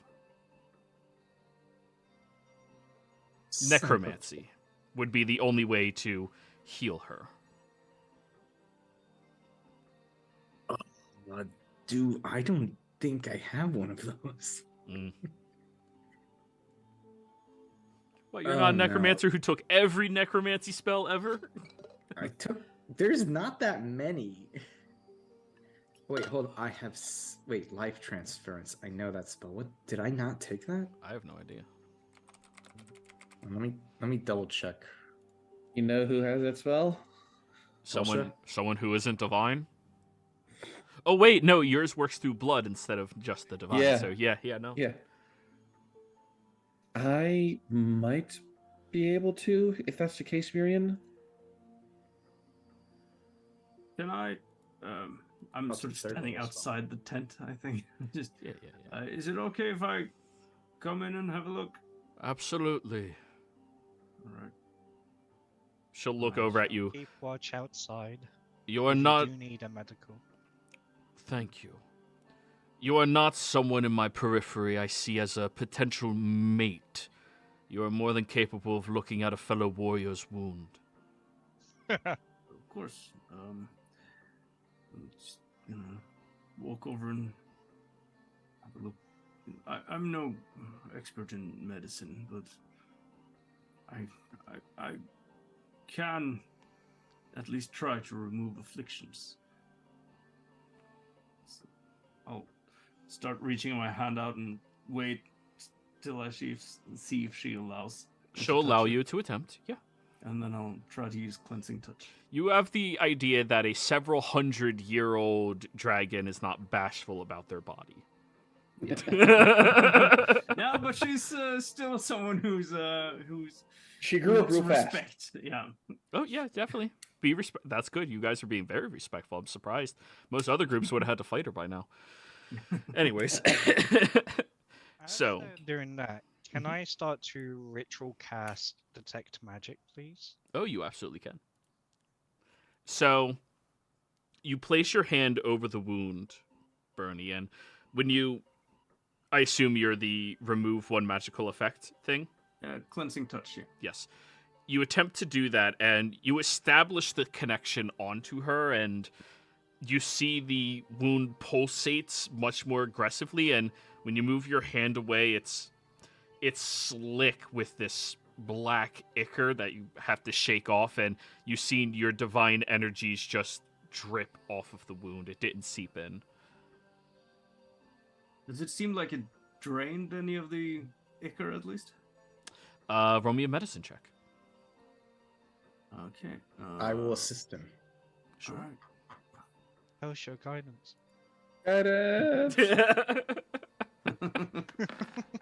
It's your one job, cleric. Oh, Do it. hey! Let's go. Hey, you Hey, beat 25. 27. Let's go. Hey! Bernie, you're good at this. Yeah. Water and oil is something that you are very familiar with as a sailor. If you pour oil or water into one another, one seeps to the bottom, one goes to the top. Now, they will fuse together with some agitation, and you can see there is the potential for that, but you would have to do a lot more than just cleansing hands to agitate this level of magic that's stopping your oil from interacting with her water. Watch the wound as I try this, Bernie. See if this has any effect on it. And yeah, no, I will do life transference at 7th level. Careful there. That's a lot of your hit points. It is. So Can't reduce the damage taken. no.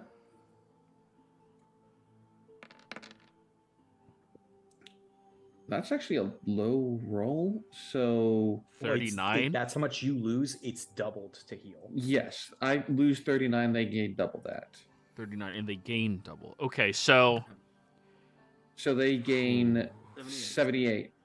And your hit point maximum decreases by the 39. Not maximum. It's just damage. It's just damage, not max. Your hit point maximum decreases by the 39 as you transfer some of that blight into yourself by transferring your life over.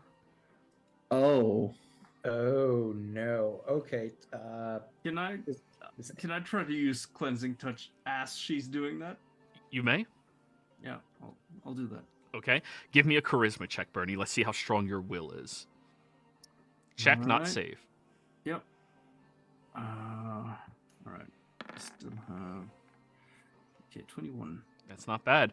I'll say gain back 10 more of that, Tolsha. Okay, I asked the dragon if she has a scroll of life transference. No, I do not. That's something I would not keep in my collection. I've tried heal. I've tried mass heal. I do feel considerably better, but now she looks at your hand, Tolsha, and it's like shriveled with that ichor on it. It's, oh, that feels nasty. It appears that, based on what I'm feeling, the only way to get rid of that is to transfer it to someone else. And then they take part of the blight. Well, it seems to me it's possible to separate the effect.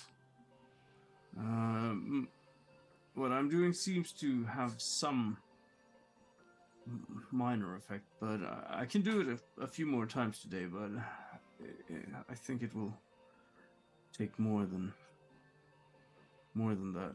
I think we would need another person to take this blight off of her, and as she takes it off of me. You see, she still has her blight, it's just lessened at this point. I'll do it. I am trained to defend myself against these kinds of blights, but I do not know the spell. I'll need a scroll to add it of life transference, but I should be able to take away the blight and it not affect me. Windcock! She shouts out. Well, And as she says that, Adendu, you see somebody from a different building, it looks like a bar, starts running, hightailing it very quickly over to where you are.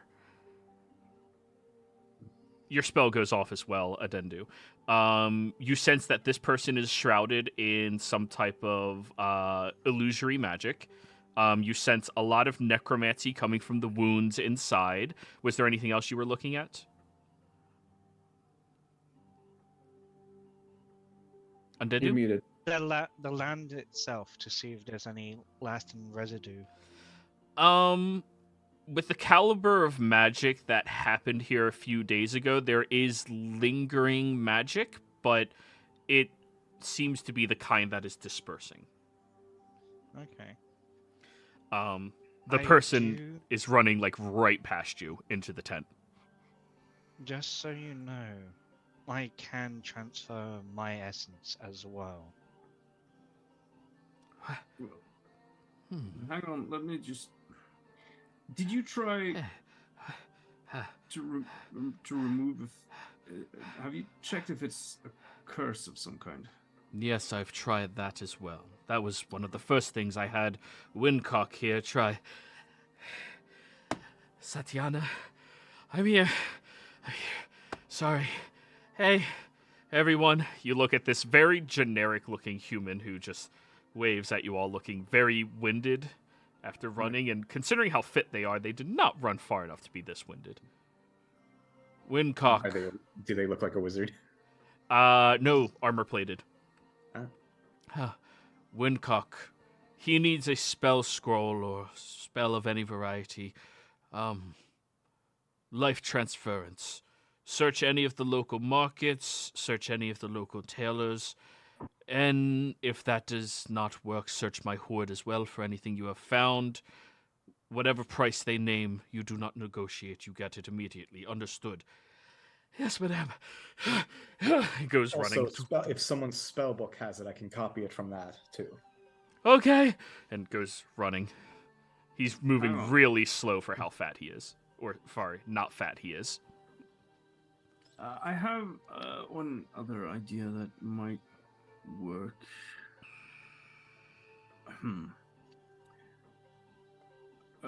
Telsha, are you able to do that again now? What you just did? Yes. Right. I would prefer if we could also do Yes. a temple of the gods as well. Right. Well, if you are able to do what you did, I think I should be able to protect you from absorbing the blight. Are you sure? Well, if you are willing to try, Of course.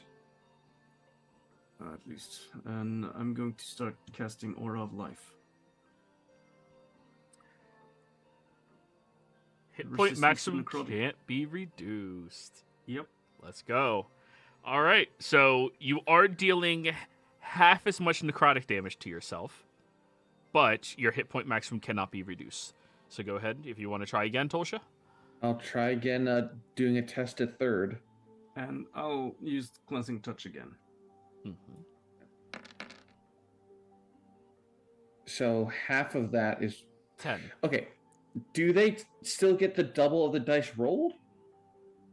The spell specifies the damage you take is the doubled health. So if you're resistant to necrotic, they get less. So they get 20 health. They get 20, Well, you the take damage can't be reduced. This is the reason why we're using the blight is so it doesn't reduce your maximum HP instead. 10. Correct. Yes. Now, Bernie, charisma check. I'll use Session Inspiration.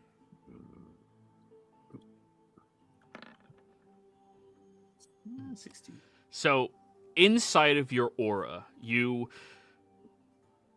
ensure that what she is taking away from Satyana is not going into her. However, when you try to destroy it with your cleansing touch, it just drips off of her with this liquid onto the ground and starts squirming around almost like a living thing.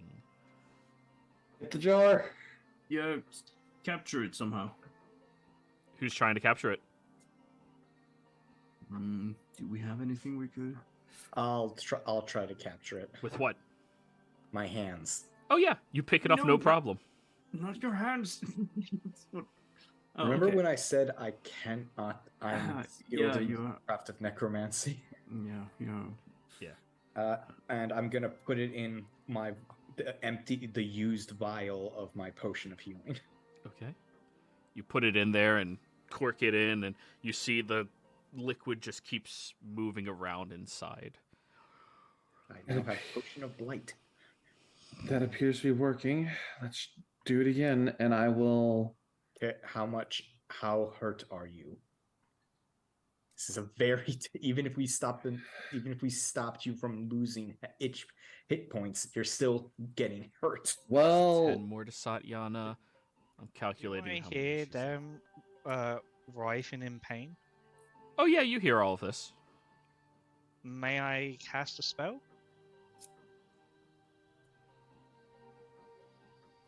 sure. They will attempt to use, just making double sure, yeah. Oral Vitality. Okay. Oh, You do not regain any hit points right now, Torsha. okay. You are still Right, affected that's by the some of the blight. But everyone in a 30-foot radius, you know. How much blight looks to be left on Satyana?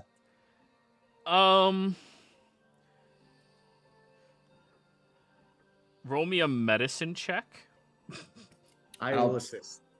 I'll Okay. just say out loud, I can do this 2 more times. And then we'll have to wait for the scroll.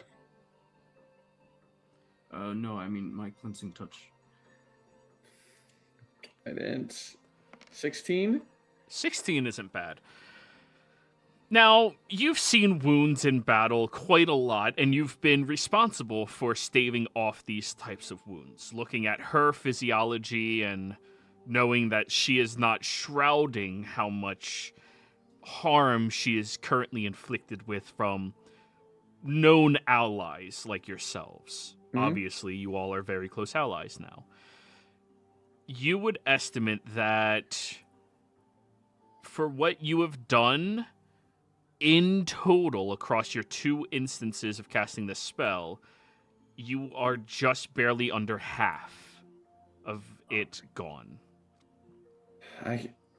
If I use stronger magics, I can get rid of it today, and then. Bullshit. How hurt are you? What did I click there? I don't know. I mean, Yeah. I'm not to the point where I would feel like I'm somewhat hurt. Right. Well, I don't it's know not. numbers. Sorry. It's not only a matter of moving it, but it seems that in order to draw the blight, I have to use my cleansing touch as you are transferring life. If we do it, sorry, go ahead. Yeah, no, I can do that 2 more times today. I can do 2 more powerful spells I think should get us there. To answer your question, Miriam, including this, looking to hand, I'd say I'm around 70% of normal, maybe 80% of now. Miriam, with your expertise in this field, what would happen if she took all of my blight and went over how much her body could take? Can I roll Arcana to find out more than just she'll die? Medicine. Oh, do I get advantage because of everything we've been doing? Um, Now that we know how it works, and in this instance, I'd say sure. Okay. Guidance. Yeah. Waiting for the okay. Jesus, hello. Roll the d4. I'm just gonna roll the guidance for fun. Yeah. Aw. Max roll, min roll, you know that. Yeah. If her body, working under the assumption that Tolsh's body is reacting to the same thing that Satyana's body is reacting to, which, for all intents and purposes, Tolsha is the closest person in your party to Satyana. Because of the physiology of Yuan Ti compared to dragons, they are both very resistant creatures to things like magic and its effects. You can work under the assumption that they're both similar in how they react. If she cannot be connected to the divine or healed through anything of the divine, that would mean that she would die. But die in a manner where her body could not be a vessel for life. How would Death Ward play into that? It wouldn't work. Even if it was cast before this? The way this magic is working is making your body not capable of holding a soul. Shit. If she takes in the entirety of this blight, she will be gone forever. Well, the question is the blight still spreading? The wound has not grown any larger, but it has been painful. The more I try to relax, the more uneasy I become, and the more sharp the pain is. Well, we have found a way now to draw the blight. Even if it's just a small portion at a time, it still seems to help, right? Question to the DM. Life bloom leaves, are they divine or nature domain? Still divine. Okay. Yeah. Just wanted to clarify. Well, I can still do it once more safely, but I would... If we can find that life transference, an arcane version, Miriam can draw it out of me, giving me a better chance to fully draw it out of you. Or for him to do such as well. The key part here is Burn's ability to transform it into something else outside of us. Question, just so I have order of operations right in my head. It's Bernie's cleansing touch that stops it from going in and puts it on the floor. has stopped some of it, not all of it, unfortunately. And it Okay. hasn't been consistently doing so either. Bernie is doing the best that he can, but it's not a guaranteed process or interaction. Okay, so this is more of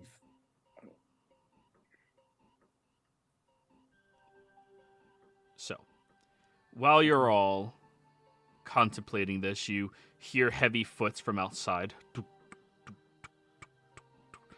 Diana! Diana! Hey! Millhouse. Millhouse's spell book. He has a spell. Good, give it to him. Hey. I can actually use the necromancy ability. This will take half as long as normal. So it will still take 3 hours and 75 gold. 3 hours? It's only 1 hour per spell level. Life Transference is a 3rd level spell. It's 2 hours per spell level. And 50. It's 2 hours and 50 gold per spell level. I always thought it was 1 hour per spell Nope. level. Damn, that sucks. You could have gotten away with that. Yep. If that's the case, while you're copying it down, I will go cast Temple of the Gods to give us a better chance. Right. Do you mind if I just find a area that's destroyed, Satyana, to cast it?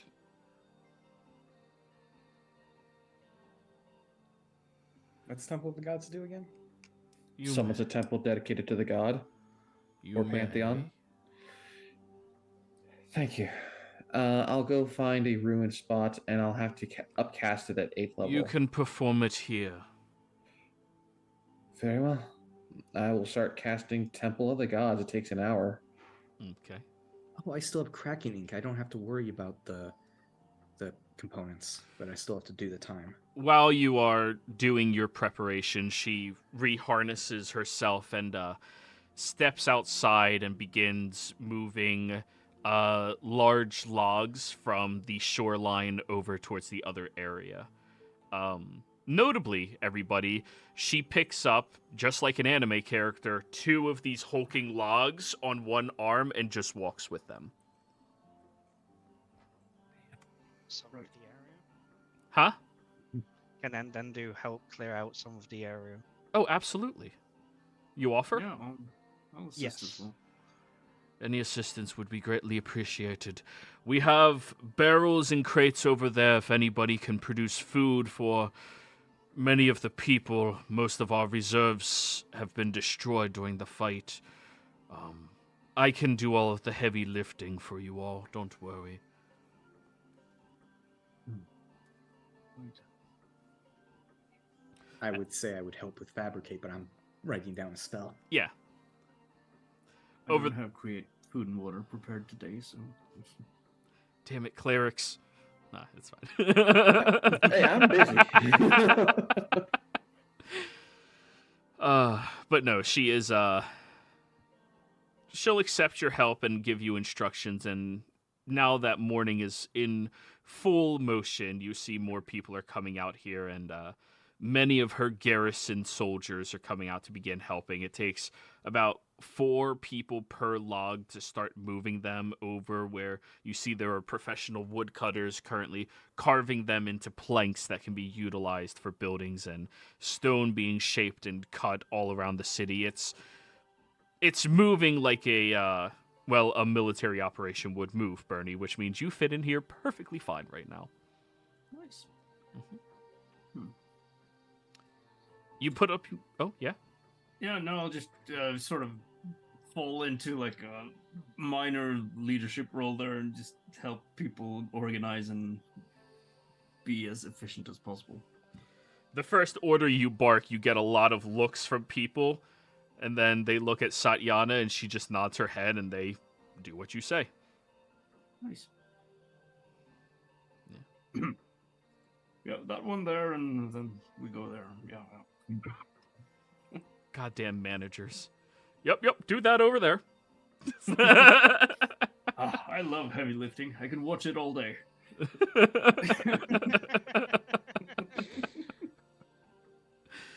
But anyways, after an hour, your Temple of the Gods does come up.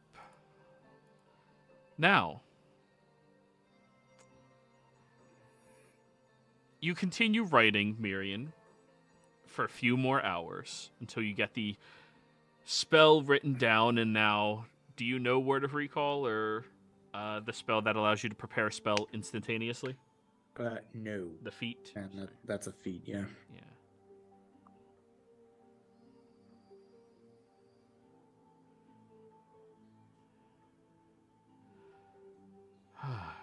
Yeah, so I have to wait till tomorrow. Do you have the spell? I have it. Unfortunately, I am unable of preparing it until tomorrow morning. Very good. Bernie, I need you to roll an insight check. I believe you're the only person who's an expert in it in the party, correct? Yeah, I think so. Okay. Let's see. And Fulgencio. Oh, Fulgencio then. Roll an insight check. Nice. I have 31. proficiency in insight as well. Oh, Jeez. you may roll then. God Jeez. damn. I have insight proficiency as well. How are you, Fulgencio? Damn you. Bernie, you can This give is yourself my guidance. thing. Bernie, can you give yourself guidance? No, He's I don't have guidance. He's not a cleric, guys. He's... I thought that was a holy spell that they could take. No, it's just clerics. I will give myself guidance though, because you guys are. Druids can get guidance. God damn it. Sorry, 35. Okay. Anendu and Tosha, you cannot see through her facade at all, unfortunately. She's very well crafted as a dragon. Bernie and Fulgencio. Yeah, we love 22. You both can see, despite her not buckling, not showing physical signs, behind her eyes and in the clenching of her muscles, she needs to stop working. She's keeping this face up for everybody watching her, all of her subjects, all of the soldiers. She's refusing to show weakness, but she needs to stop working. I'll go over to her and Satyana, there is a personal matter I would like to request of you if I could have a moment. You may speak. Away from others, if I may. Very well. She begins walking with you, and a couple of the soldiers start flanking. She looks back. These people are not our enemies. And they stay put.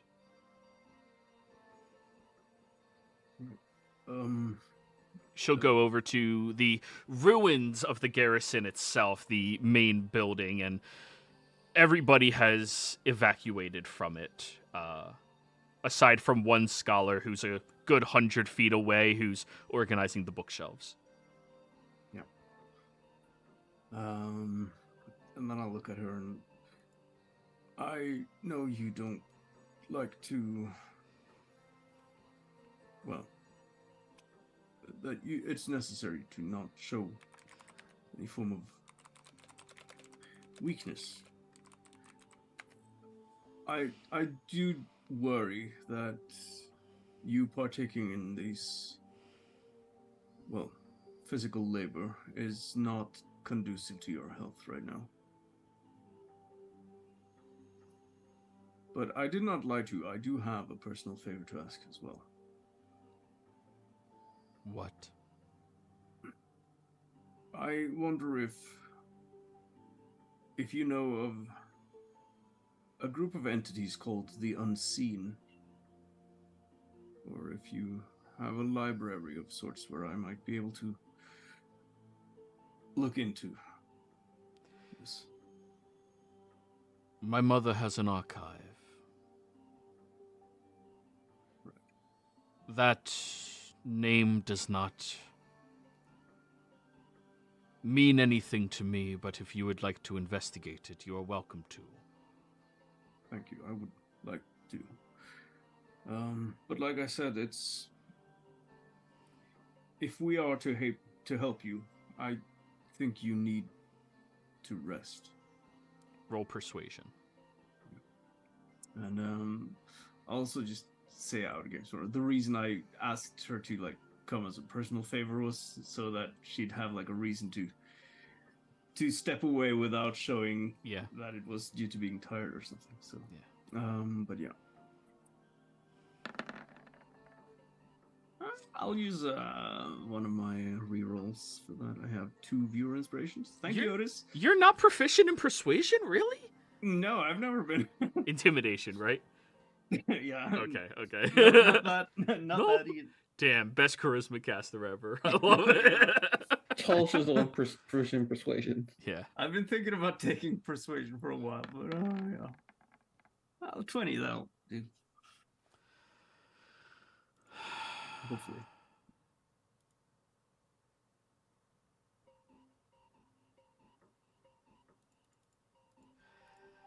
So, 20. She stares at you for a moment and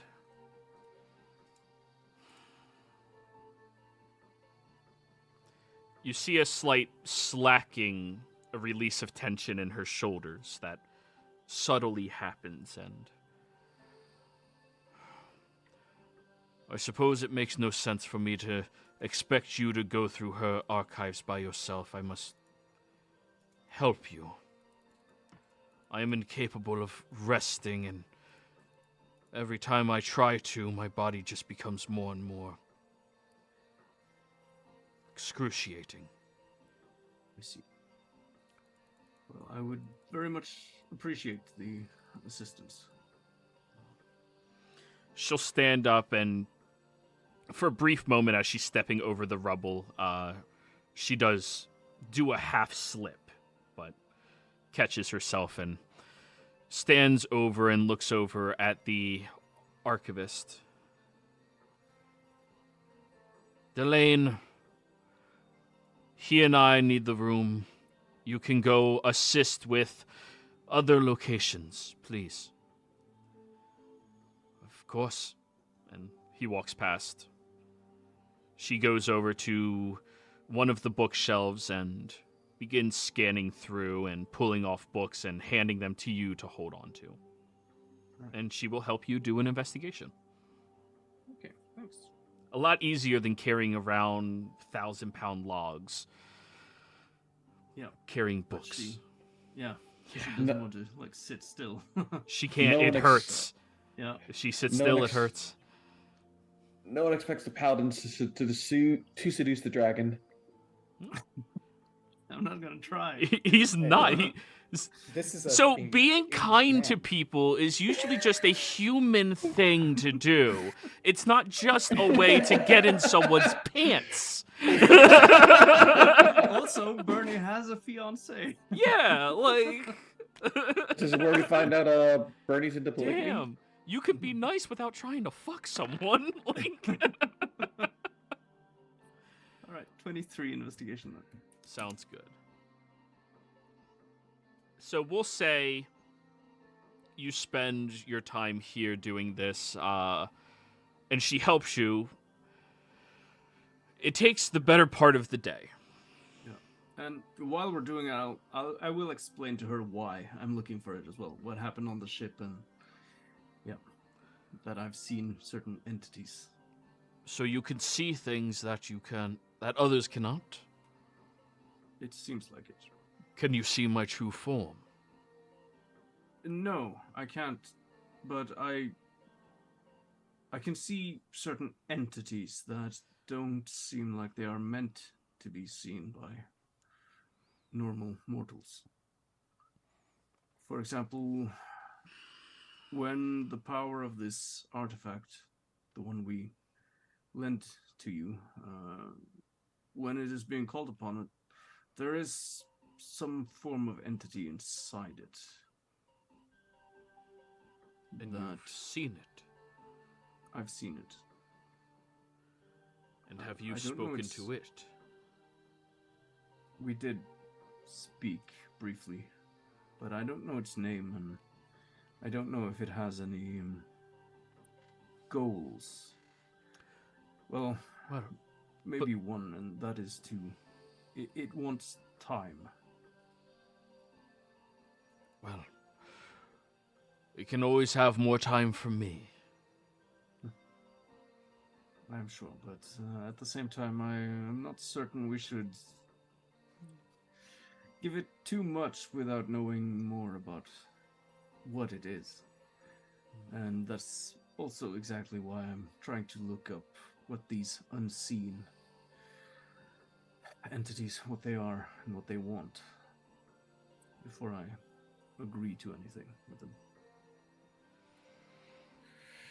But I have to have clarity from you. Did you speak to the entity or did it speak to you? We spoke to each other, but it spoke to me first. Very curious. So you did not experience that when you used it? I did not. Hmm. I felt a pull at my... How do I say this? It wasn't my life. It felt like a pull at my physical being. Very little strain, and it was very easy for me to accept. Right. Has anybody else used this? Let me think. That'd be you, buddy. And a vampire. Yeah. Well, the vampire that we took it from might have, well, he most likely did use it. And I have used it once.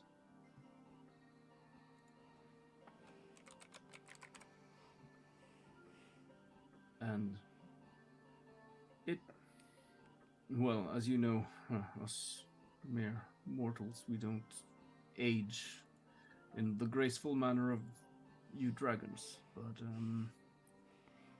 it took a toll on my physical time, as it were. Suppose that is why it did not have a strain for me. What I was giving was of no consequence to me.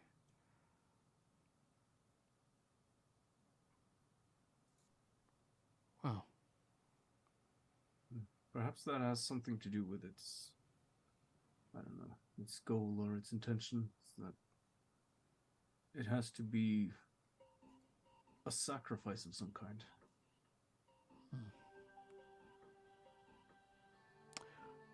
I would highly recommend you do not let the knowledge of this artifact slip out too easily.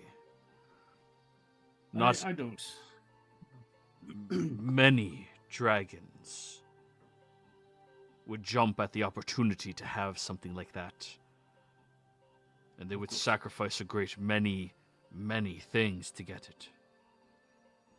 Indeed, and I have sworn that I will keep it secret and keep it safe. But I did, in fact, and I'm still also considering whether or not if I should grant it to you for safekeeping. If you will swear to protect it.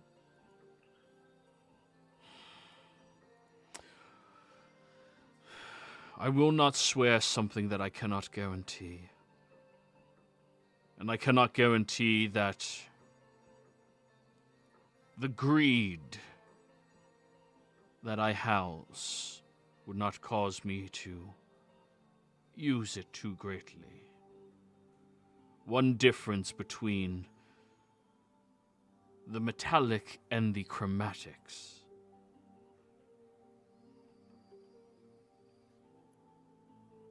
The metallics tend to live amongst the mortals, to maintain a connection to them. We seek not just power, but understanding.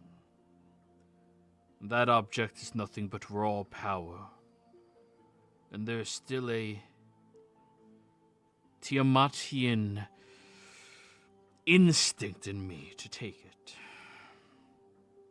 I see. Well, then I am very glad that you are not a chromatic.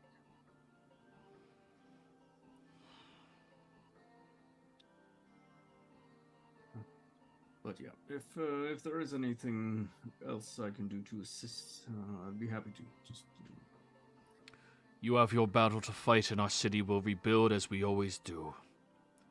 New Haxon will rise, and will maintain. We have the strongest people of the land.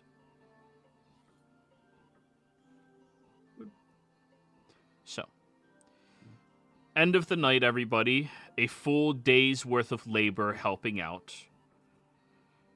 Whew.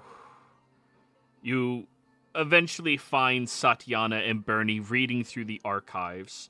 I think for many of you, the first time you've ever seen Bernie this engrossed in literature. Also very engrossed in the fact that there's an archive here. Well, yeah. Have I experienced any pain through the day due to that blight that I absorbed? Every time you try taking a rest. Is it like on a scale of 1 to 10, how bad is it? It's enough that you can't rest.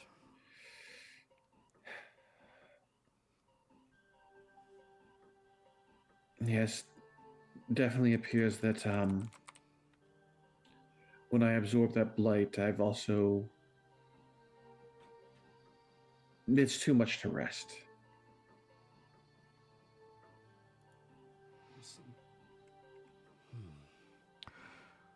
However, I think I have found something finally, Bowen.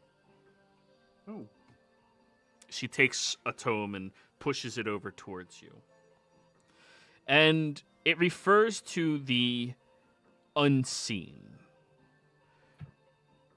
A powerful circle of individuals. Higher level devils, demons, fae, celestials that created a partnership in order to ensure the stability between the four realms. Working behind the scenes to ensure that no one of the four realms gets too far ahead in power to the point where the other three could not work together to quell them. No. The names of these individuals are not written down, however.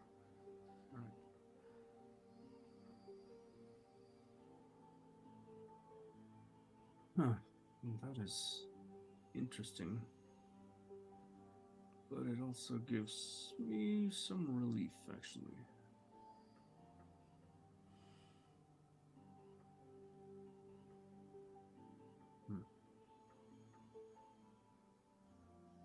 Right.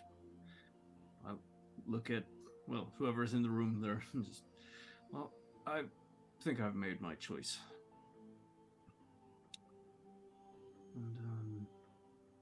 And, Tulsa, if you want, I can try to use the cleansing touch on you again as well. If there is some other thing you might try to take out the blight, maybe, I don't know, bloodletting or... I have a bit of a cursed idea in a way. I do have the spell bloodletting, and it makes me suffer a bit of a grievous wound, but it should keep bleeding until I end it. I'm wondering if focused on an area with your cleansing touch, that might be able to have it just drip out of me instead. Before you try medieval bloodletting, we now have a separate sample of that ichor I would like to cast Identify on to see exactly what the fuck it is. So you touch the ichor. I have a bottle of the ichor. You have to remember? touch the object you are identifying.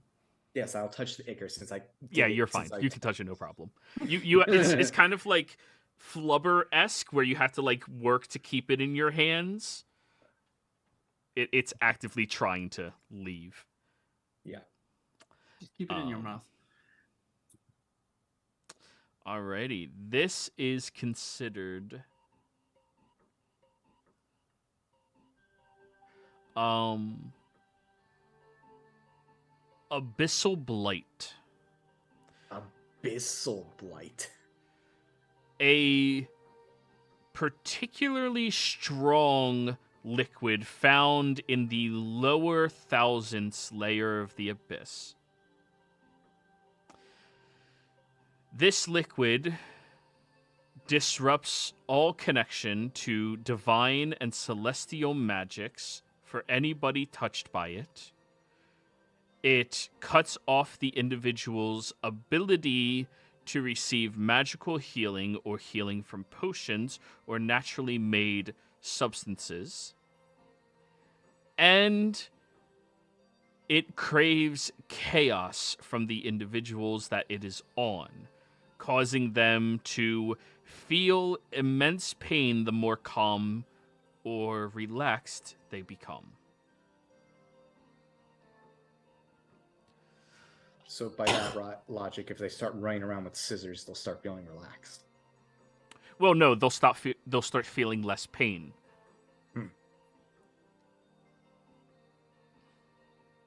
Banishment? I would consider it an honor and a privilege if I could bloodlet you. Cut off that part of your body and regrow a new one. Ooh, that would be cool. I do have regenerate.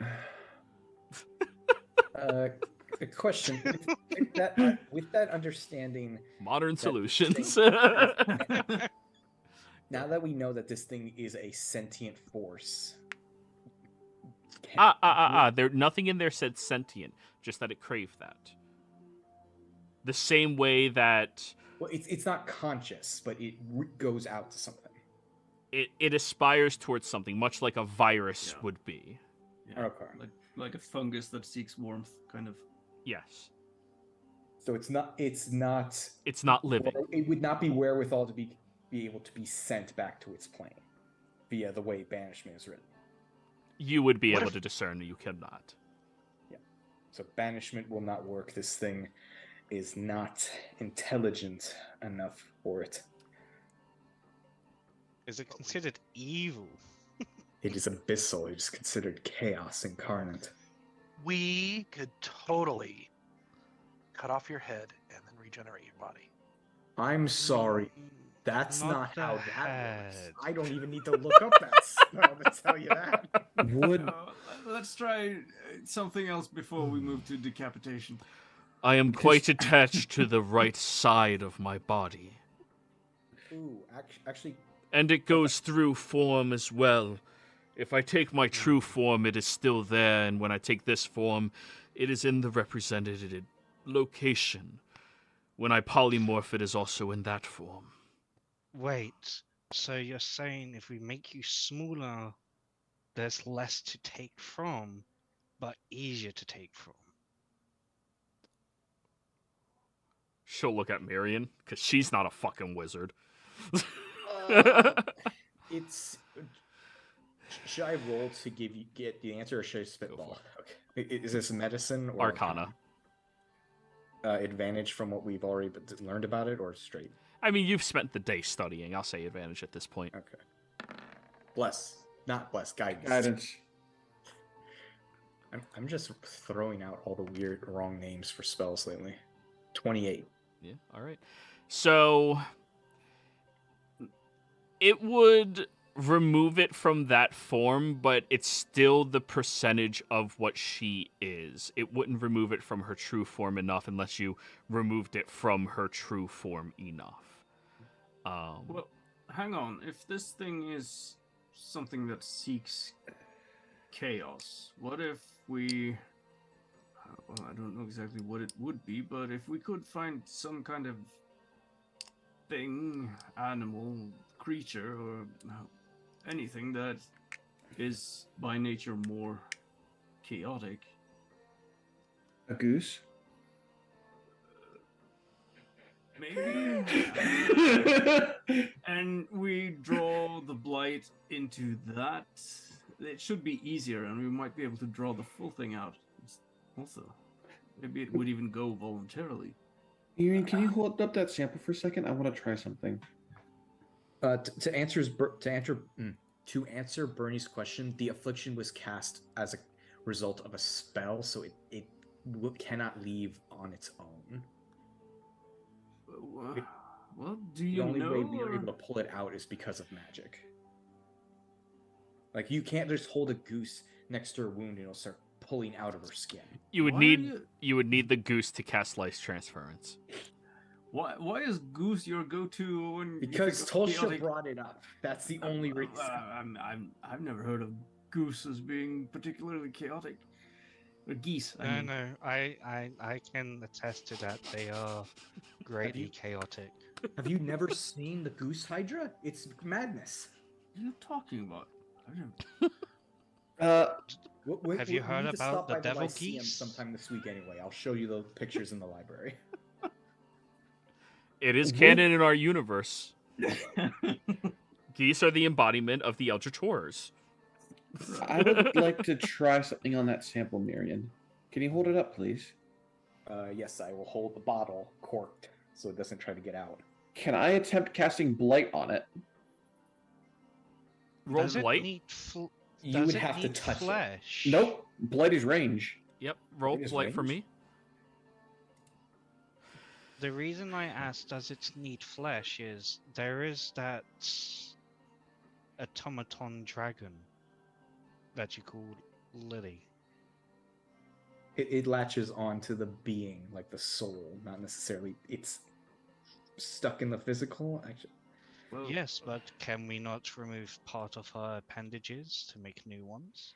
Unfortunately, my body is constructed in a way where I am still a person, technically, and it still requires a lot of work to replace any of my bits I lose.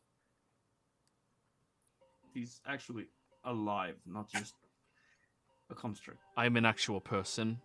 A spirit moved into this body that I made. Well, they helped, but I made it. Understood. I apologize and revoke my statement of before.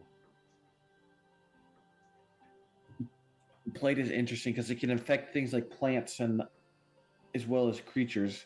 I don't know if this blight counts as like a plant or magical plant. This counts as a liquid, not a plant. So oh, just to make sure no one's forgotten, we still have his head bound up in rope. yes.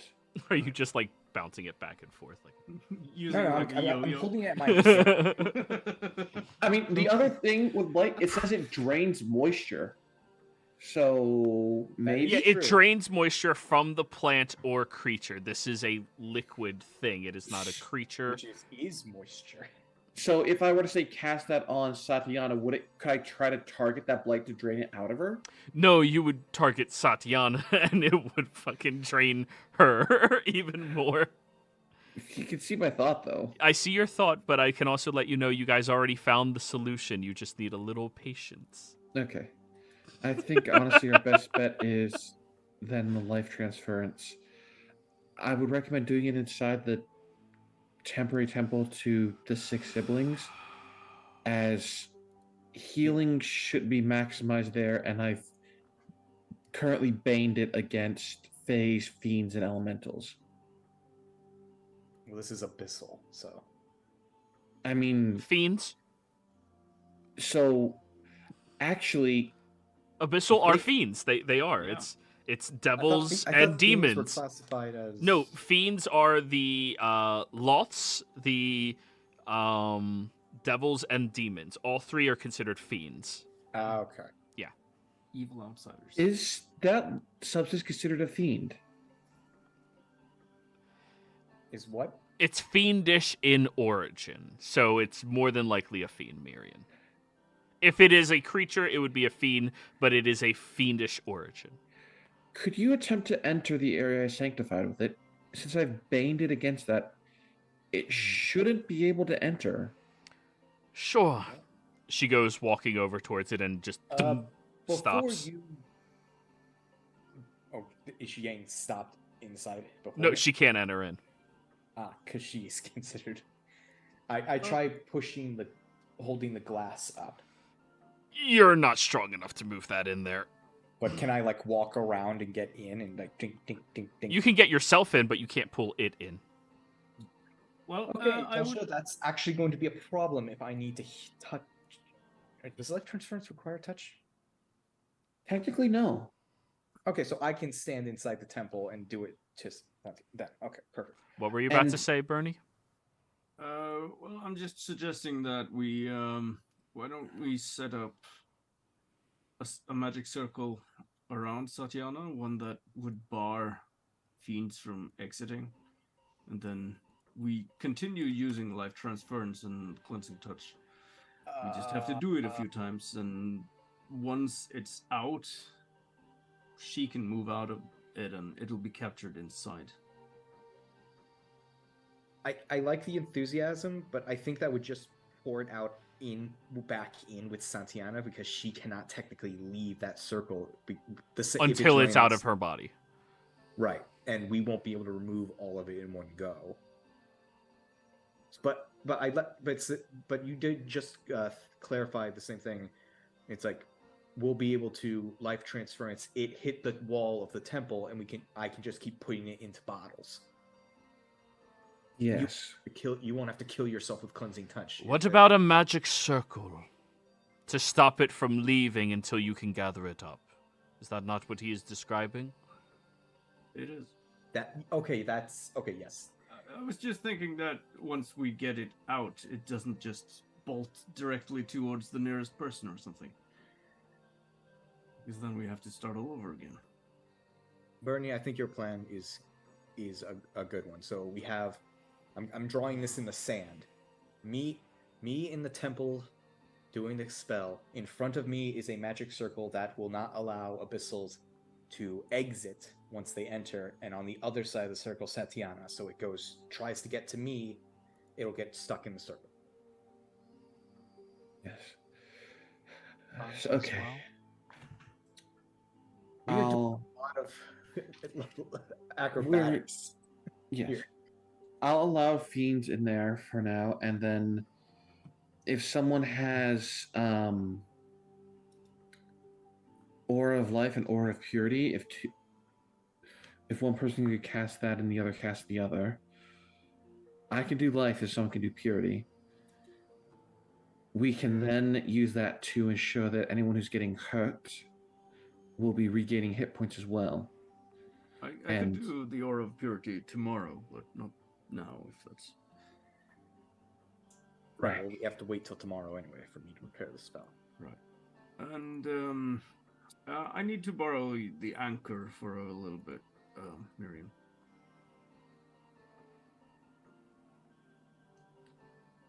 Okay. Do you need Yeah. the anchor, or do you just need to be up in the sky with the ship? Well, I need to use the ship, basically. It's getting closer to when I said I should have my answer for them.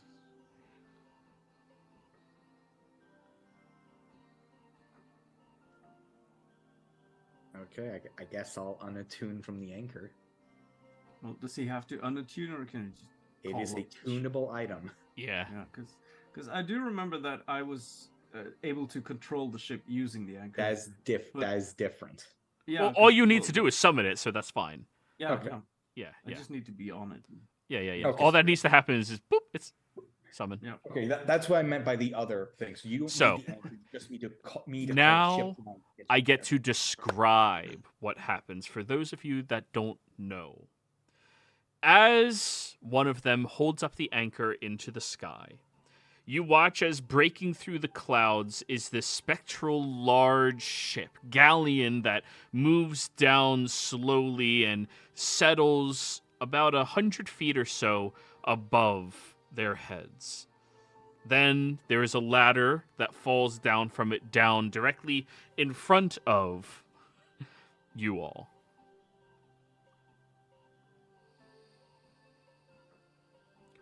How much for the ship?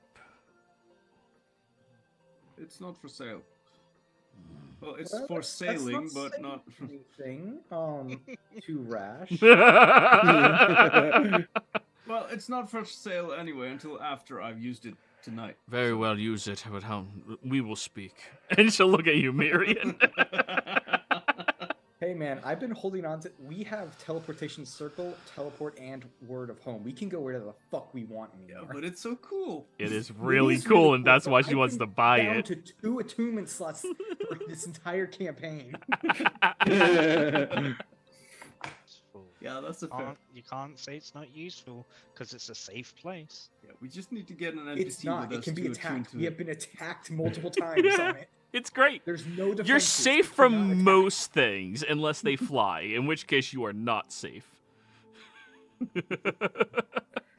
And you have to stay up with it, so it gets you there. Like, it's so... But anyways, Bernie, you go up to the top of the Yep. ship. By I'll yourself? fly up. I'll look to everyone and ask if you want to come along. I would love to You're the come. one who can see them. You'll be talking to yourself by our definition. Yeah, that's what I'm thinking. So you probably won't be able to see anything, Valencio, but I wouldn't mind having you nearby if you want. That's great. And I will May go with him because he come invited along me. as well. All right. I'll come as well. All right. I'll Don't be you have to stay downstairs in the negotiating temple? with Satiana. Right. Oh. Rip Wolf pack tide. Yeah, Miriam, you're the dedicated physician, so you should be with your patient. Yes, of course. Well, unless you want to come, of course.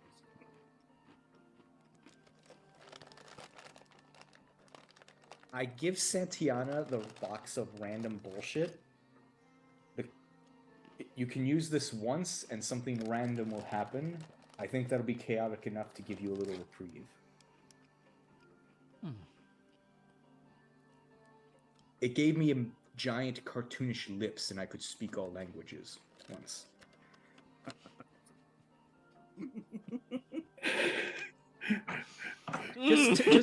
Just letting the dragon know we have cool shit. Mm-hmm, mm-hmm. Does she do the box? Not immediately, no.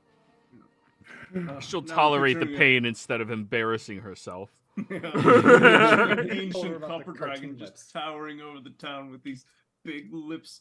Just Knowing her luck, There's a she'd get big true dragon sight and riding it's the just big ship. eyelashes. Yeah. Just oh, you a girl dragon? I mean, of course you're a girl dragon. Yeah. But yeah, I'm gonna rewatch that series. Yeah. I'll get everyone on board the ship then and fly up towards the same altitude we held Okay. earlier. So you get up there and you go down to your quarters where the 4 individuals are already waiting for you. Of course, when you open the door, nobody else sees them, just you. You can look back and none of them are reacting in any way. I'll look at the figures and just nod. They nod back. I will nod and say hello. I'm curious, can you see my friends here? Of course we can. Well, I don't know how this works. I'm just... Are you saying that out loud? Yeah, all of this is saying out loud. Yeah, I can see him.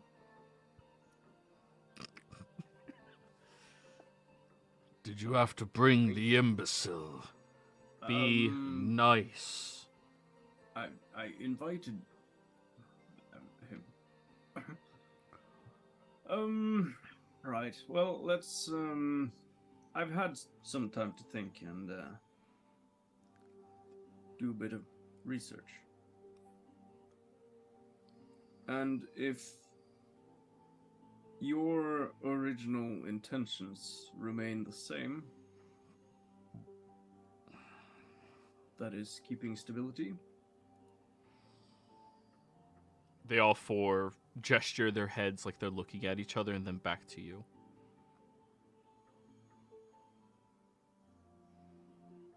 I am willing to go along.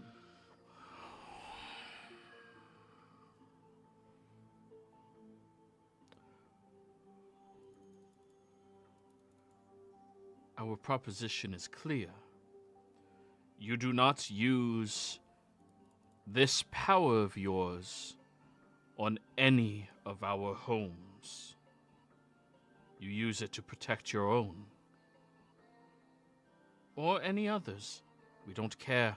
That is not our responsibility. Well, I would like you to specify exactly which homes it is we are talking about, so I know precisely where not to use it.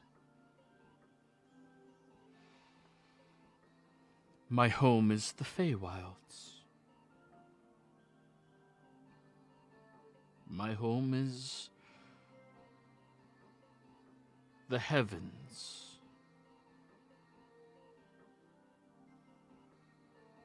Mine would be Philigrathos.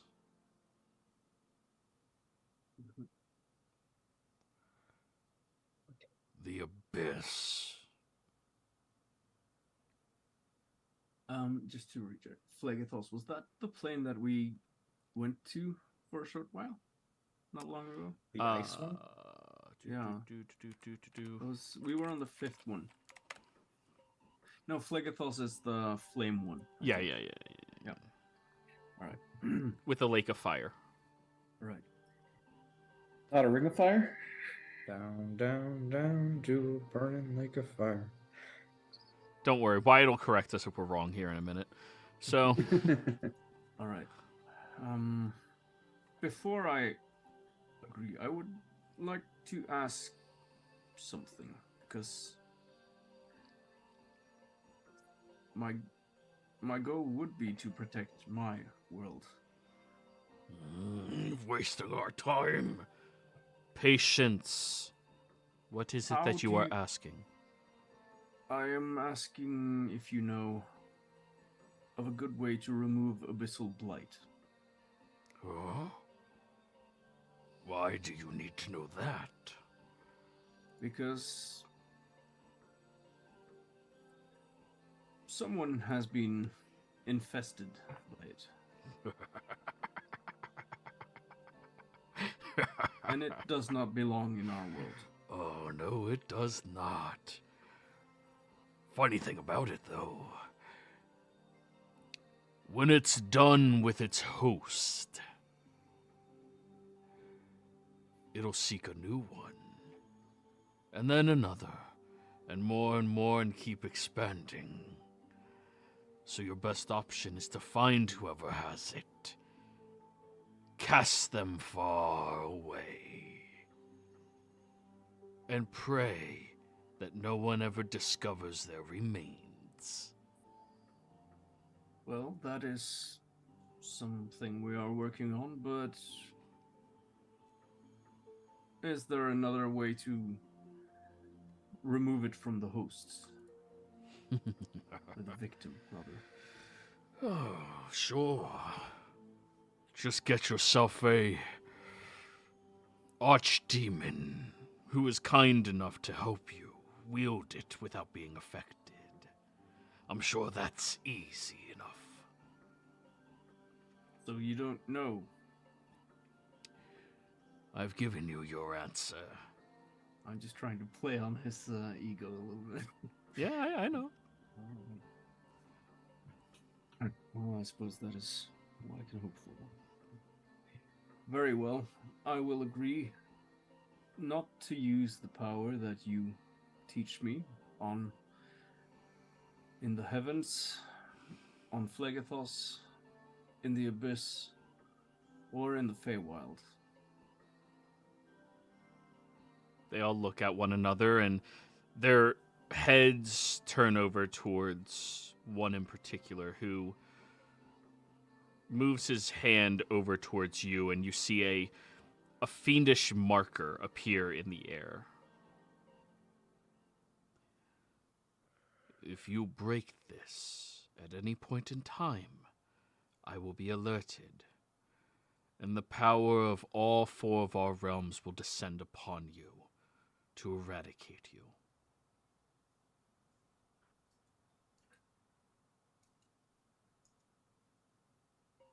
Noted.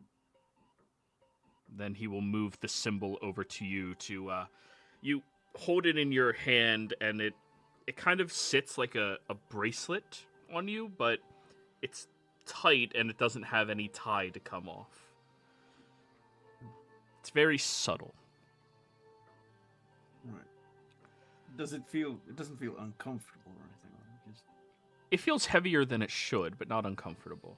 Oh, okay, got it. Oh, just to be clear about it. Yeah. I don't mind a little discomfort. It's heavy enough to remind you it's there. Right. You. No, they wouldn't be the one to tell you. You need to look carefully at me. And they step in front to be the only silhouette in your purview. You're looking at me, but you can't see what I am. Shrouded, unseen. You know what it looks like behind me, do you not? Try to get a closer, clearer view. You have to imagine that background. Behind me. Focus intently, and this will hurt. And this is the Celestial speaking, right? Or The Fae. okay, The Celestial has been the most quiet out of all of them. okay. I'll try to look past the Fae then and envision the fields and the forests and things that I saw traveling through the Feywild. The ruby grass and all the annoying little creatures.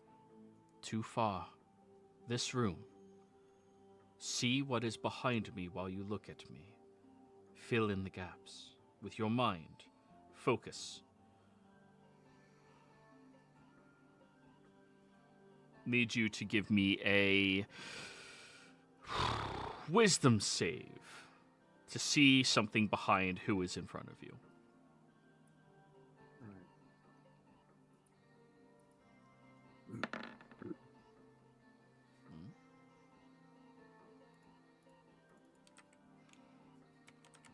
Yeah, 24. Good.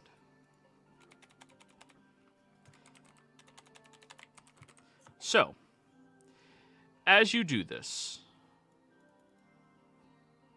hold up.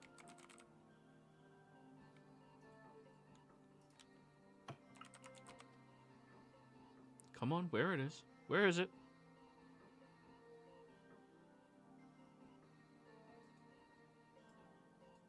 There it is. Bernie, you lose 30 hit points immediately as you feel this intense pain, almost like an aneurysm in your mind that causes your nose to bleed a little bit. But after that happens, you see the shroud and shadows encapsulating this individual drifts away. Standing before you is this elegant, Eladrin-looking individual, winter in nature. Adorned in jewelry and fine things that would definitely make you believe they are someone of courtly status. And when you turn your head, you see over at the others, seeing through this abomination, this large, hulking demon that is made out of slime and goo, standing there, dripping all over the floor. The devil, who remarkably looks very refined, very slender and tiefling-esque. Then the celestial standing there, a holy being, completely void of any hair across their body and gold-flake skin with very large silvery wings on their back, the tips of which look ivory.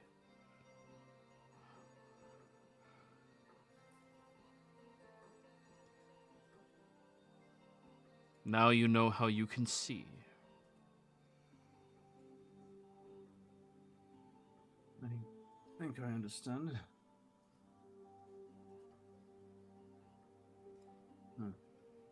So I need to try and see past what is directly in front of me. And you need to see what is there. If you do so, there will not be a single entity that can hide itself from you. No doors hidden through magic or illusions. Not even those on the planes that sit between planes will be capable of avoiding your gaze to ambush.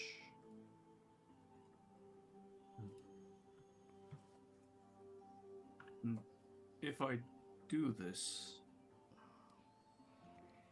will it take a toll on me? Or my soul? The Fae steps back and the Celestial steps over and grabs your chin and jerks your head to the side with a very fierce strength and nature as they look at you.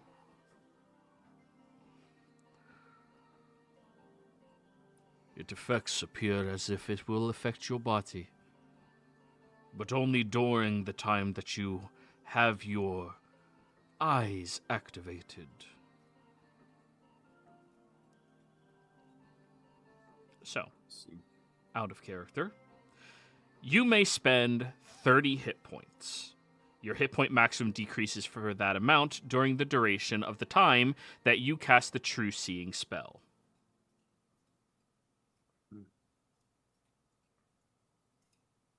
So, sacrifice 30 from your max to gain True Seeing, or to give it to somebody else. Okay. Wait, he can give it to someone else? It's not restricted to himself? No. He still loses the hit points, but the other person gets it.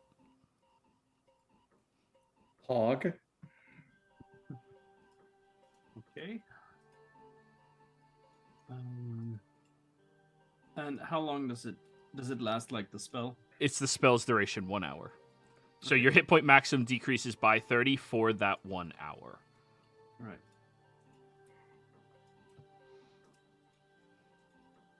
Okay. Cool.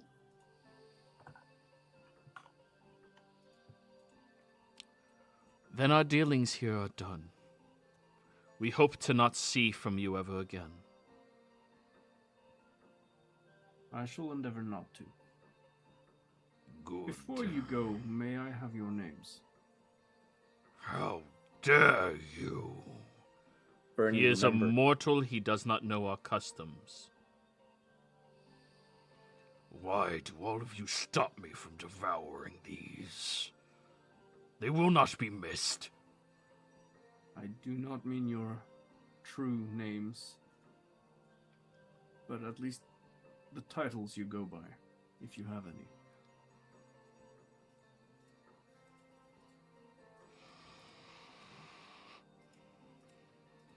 We will not be revealing these to you. Our responsibilities are too important to trust that to someone else. All right. Well, then I hope we never see each other again. You watch as everyone can see this poof of blackish energy that happens as the demon goes away, and then a small stream of fire pulls out as the devil goes, and then a chilled wind as the Eladrin goes, and then there's just the last one, the Celestial. They look at you carefully, Bernie. It is of utmost importance you do not interfere with what I do. Do you understand?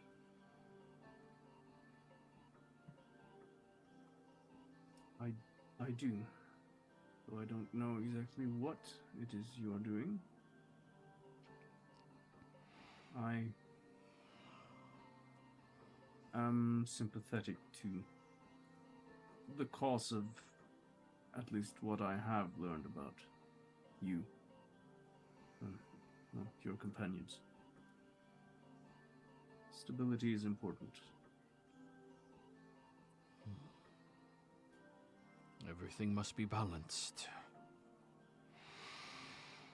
Then you all see this glowing, beautiful light happens as the last individual leaves. And when Bernie turns back to look at you all see his left eye is pitch black with blood dripping down it. Meanwhile, I've been getting my ass kicked at a intense game of Boulder Papyrus Shears that I was playing with his imaginary friends and totally facing the wrong direction.